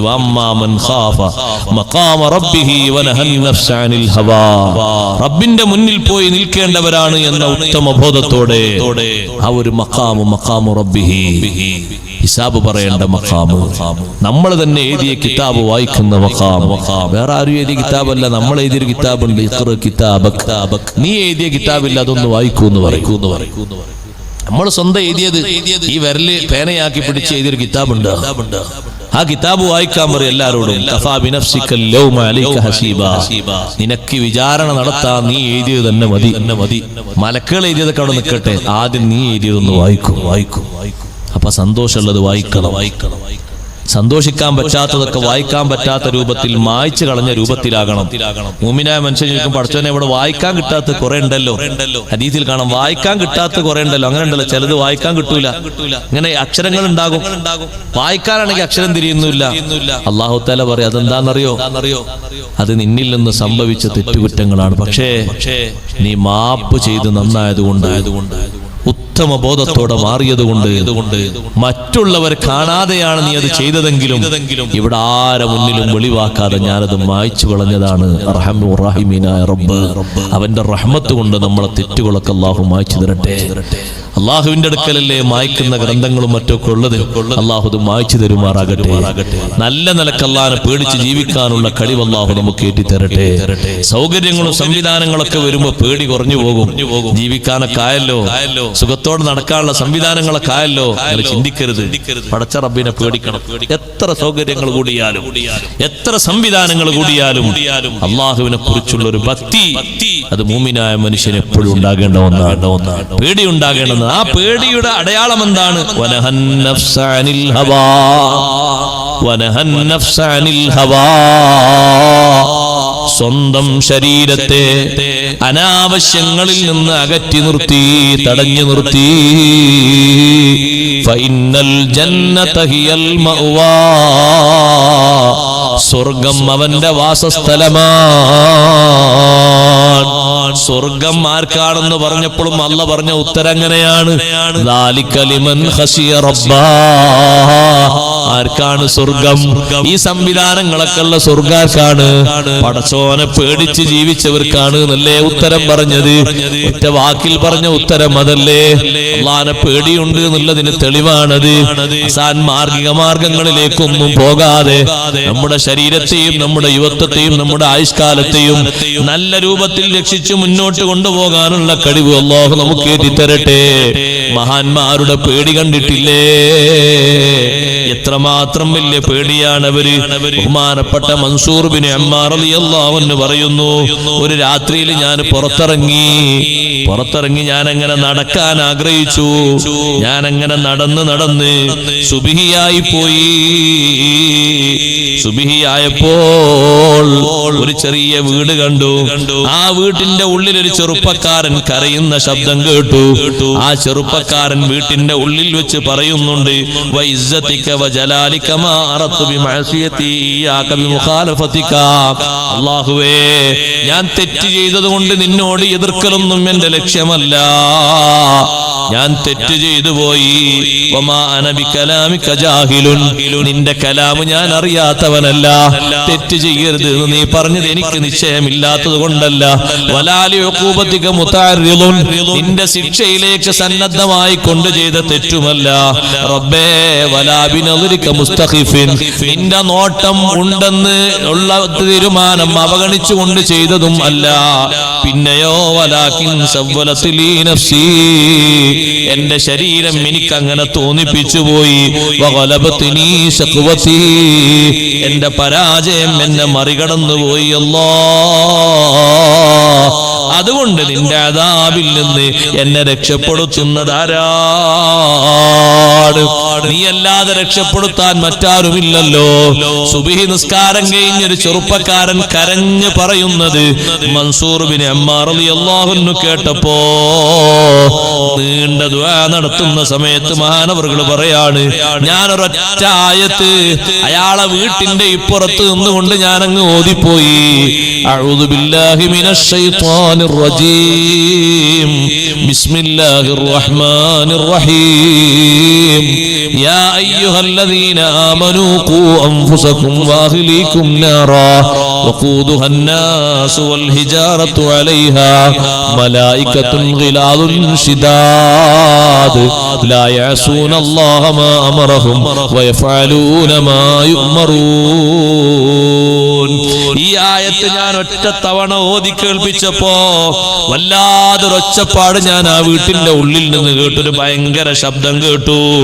ഞാൻ എന്റെ ആവശ്യത്തിന് വേണ്ടി അത് വഴിക്ക് പോയി. തിരിച്ച് ഞാൻ വരുമ്പോൾ ജനങ്ങൾ ആ വീട്ടുമുറ്റത്ത് തടിച്ചു കൂടിയിട്ടുണ്ട്. ഒരു വൃദ്ധയായ പെണ്ണ് വീട്ടിന്റെ മുന്നിലേക്ക് വരുന്നു, ഉള്ളിലേക്ക് പോകുന്നു, മുന്നിലേക്ക് വരുന്നു, മുന്നിലേക്കും ഉള്ളിലേക്കും അങ്ങനെ പോയി മടങ്ങുന്ന ഒരു വൃദ്ധയായ പെണ്ണിനെ കണ്ടപ്പോ ഞാൻ ചോദിച്ചു, ആരാണ് ഇവിടെ മരിച്ചത്? ആ പെണ്ണ് പറഞ്ഞു, എന്റെ വിഷമം നിങ്ങൾ എന്നോട് ആവർത്തിച്ചുകൊണ്ട് വീണ്ടും വീണ്ടും ചോദിച്ച് വിഷമിപ്പിക്കരുത്. ഞാൻ പരിചയമില്ലാത്ത ഒരാളാണ്. ആരാണ് മരിച്ചത്? പെണ്ണ് പറഞ്ഞു, ഹാദാ വലദീ, എന്റെ മോനാണ് മരിച്ചത്. ഇന്നലെ രാത്രി അഥവാ നേരം വെളുക്കുമ്പോ സുബ്ഹി നിസ്കാരം കഴിഞ്ഞ് പ്രാർത്ഥിച്ചു കൊണ്ടിരിക്കുമ്പോ ഏതോ ഒരാള് എന്റെ വീട്ടിന്റെ അടുത്ത് നിന്നൊരായത്തോതിപ്പോയി. ആ ആയത്തിന്റെ അർത്ഥം ചിന്തിച്ച് പേടി ഊക്കുകൂടിയിട്ട് ഒറ്റയടിക്കങ്ങ് മരിച്ചുപോയി. മൻസൂർ ബിൻ അമ്മാർ റളിയല്ലാഹു അൻഹു പറയാണ്, ഹക്കദാ വല്ലാഹി സിഫത്തുൽ ഖായിഫീൻ. പടച്ചോനെ പേടിക്കുന്ന ആളുകളുടെ രൂപം അങ്ങനെയാണ്. അവർക്ക് പിടിച്ചു നിൽക്കാൻ പറ്റുന്നില്ല. അല്ലാഹു ജല്ല ജലാലുഹു അവനെ ഭയപ്പെട്ട് അവന്റെ മാർഗത്തിലായി തഖ്വയിലായി ജീവിക്കാൻ നമുക്ക് എല്ലാവർക്കും തൗഫീഖ് നൽകുമാറാകട്ടെ. നമ്മുടെ മജ്ലിസ് അല്ലാഹു തആല ഖബൂൽ ചെയ്യുമാറാകട്ടെ. നീട്ടിക്കൊണ്ടുപോകുന്നില്ല. 11 മണിക്കൊന്നും സമാപിക്കുന്ന മജ്ലിസാണ്. അരമണിക്കൂർ കൂടി ഇങ്ങോട്ടായി. ഞാൻ കുറച്ച് ലേറ്റ് ആയതുകൊണ്ടാണ്. വണ്ടി ലേറ്റ് ആയത് എന്ന് പറയണ്ട, ഞാനും ലേറ്റ് ആയതാണ്. വണ്ടി കുറച്ചു നേരം ലേറ്റ് ആയിട്ടുണ്ട്. അപ്പൊ പിന്നെ നമ്മൾ ലേറ്റ് ആവും, സ്വാഭാവികമാണ്. ഇവിടെ കൊണ്ടുവന്ന വണ്ടിക്കാരൻ ലേറ്റ് ആക്കിയതല്ലോ. അയാൾ നല്ല സ്പീഡിൽ തന്നെ വന്നിട്ടുണ്ട്. അല്ലാഹു അയാൾക്ക് ബർക്കത്ത് കൊടുക്കട്ടെ. അതുകൊണ്ട് എല്ലാവരും നല്ലോണം ശ്രദ്ധിച്ച് സൂക്ഷിച്ചുകൊണ്ട് ജീവിക്കണം. നമ്മുടെ നാട്ടിലൊക്കെ ഒരുപാട് ചെറുപ്പക്കാരുണ്ട്. ഈ മജ്ലിസിലുണ്ട് കല്യാണം കഴിക്കാറായ ചെറുപ്പക്കാർ. അള്ളാഹു അവർക്ക് നല്ല ഇണകളെ കൊടുക്കുമാറാകട്ടെ. യുവാക്കൾക്ക് പെട്ടെന്ന് വിവാഹം ശരിയായി കൊടുക്കണം. നേരം വൈകിക്കാൻ പാടില്ല. വൈകാൻ വേണ്ടോ? സമയമായാലും ഉടനെ നിർവഹിക്കേണ്ട 5 കാര്യങ്ങളെ കൂട്ടത്തിൽ മഹാന്മാർ എണ്ണി പറഞ്ഞ 3-ാമത്തെ 4-ാമത്തെ കാര്യമാണ് പ്രായപൂർത്തിയും പക്വത എത്തിയാൽ പെട്ടെന്ന് കെട്ടിച്ചേക്കണം. പെൺകുട്ടികളെ മാത്രല്ല, അങ്ങനെ മനസ്സിലാക്കിയില്ലേ? അത് 18 ആയ 19 കാത്തിരിക്കില്ല, 18 കെട്ടിച്ചോടും. ചെറുപ്പക്കാരൊക്കെ പുര നിറഞ്ഞു നിൽക്കും. 25, 26, 27, 28, 30, 35, 40 ഇനി എപ്പോഴാ കല്യാണം. അതുകൊണ്ട് എല്ലാവർക്കും പെട്ടെന്ന് കല്യാണങ്ങൾ ശരിയായി കൊടുക്കണം. ഉസ്താദെ അതിന് നല്ല ജോലി വേണ്ട. ജോലി അത്യാവശ്യം ചെറിയ ജോലിയൊക്കെ മതി, പിന്നീട് ജോലിയൊക്കെ റെഡി ആക്കും. അല്ല ഉസ്താദെ, ജീവിക്കാൻ ഇപ്പൊ അങ്ങനൊന്നും മതിയാകൂല. ഒരു 50,000 മാസം 80,000, 80,000, 900 ശമ്പളം കിട്ടുന്ന ജോലി വേണം. അങ്ങനൊക്കെ ഒരാളങ്ങനെ കാത്തു നിന്നുണ്ടെങ്കിൽ 35, 40 ആകും. അപ്പൊ പിന്നെ 2-3 കുട്ടികളാകുമ്പോഴേക്ക് അയാൾ അവശനായി പോകും. പിന്നെ വാപ്പാർക്കും ഉമ്മാർക്കും ഈ പേരക്കുട്ടികളെ നോക്കാനുള്ള തൗഫീഖ് ഉണ്ടാകൂല. അതൊക്കെ ബുദ്ധിമുട്ടാണ്. അതുകൊണ്ട് നേരത്തെ പക്വതയും പ്രായം എത്തുമ്പോ നമ്മളെ കയ്യിൽ നിന്ന് കുറച്ച് കാശ് രക്ഷിതാക്കൾ എടുത്തിട്ടാണെങ്കിലും കുഴപ്പമില്ല. പിന്നെന്തിനാ നമ്മളെ കയ്യിലുള്ള കാശ് എന്തിനാ? പണയം വെച്ച് പോകാനാ? അത് ഇതിനൊക്കെ ഉള്ളതാണ്. ഒരു ബാപ്പ ഒരു മകന് വേണ്ടിയുള്ള മഹറൊക്കെ വാങ്ങിക്കൊടുക്ക 10 പവന്. അങ്ങനെ നാട്ടിലുണ്ടായ ആൾ മാതൃകാ യോഗ്യനായ ബാപ്പായിരിക്കും അല്ലെ? അല്ലാ,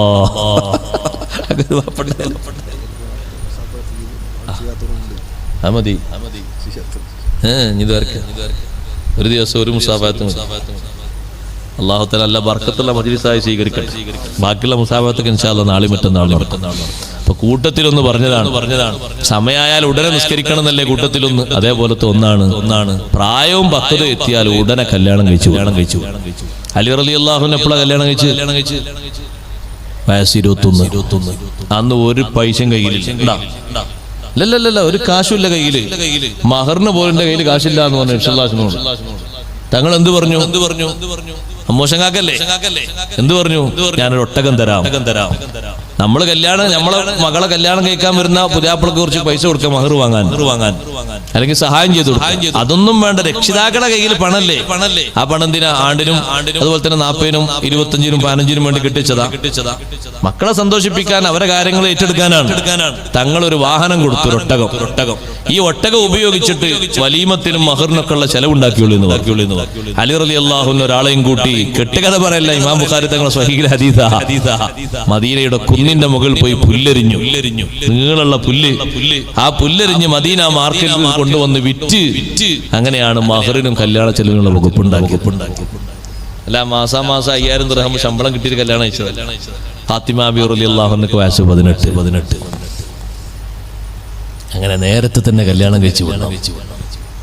അത് ഷർറിന്റെ ഭാവികൾ അടക്കാനുള്ള വലിയൊരു മാർഗാണ്. അല്ലെങ്കിൽ 30 വയസ്സ് വരെ ആകുമ്പോൾ ഒരു ചെറുപ്പക്കാരന് 21 മുതൽ 30 വരെയുള്ള 9 നീണ്ട കാലം വിവാഹത്തിന്റെ എല്ലാ ആസ്വാദനങ്ങളും അവിഹിതമായ മാർഗത്തിലൂടെ ചെലവഴിച്ചു പോയാൽ പിന്നെ ജീവിതത്തിനോടൊക്കെ ഒരു മടുപ്പേ ഉണ്ടാവുള്ളൂ. പിന്നെ ഒരു താല്പര്യമൊന്നും ഉണ്ടാകൂല. പിന്നെ ബാക്കിയുള്ളവർക്ക് വേണ്ടി ഒരു പെണ്ണ് കെട്ടൽ എന്നേ വരുള്ളൂ. അങ്ങനെ വരാൻ പാടില്ല, തെറ്റിപ്പോകാൻ പാടില്ല. നല്ല സമയത്ത് ഇണകളെ ചേർത്തി കൊടുക്കണം. ഒരുപാട് ചെറുപ്പക്കാരുണ്ട് നമ്മളെ മജ്ലിസിൽ. അല്ലാഹു തആല എല്ലാവർക്കും നല്ല ഇണകളെ നൽകുമാറാകട്ടെ. സ്വാലിഹാത്തുകളായ ഇണകളെ നൽകി അല്ലാഹു അനുഗ്രഹിക്കുമാറാകട്ടെ.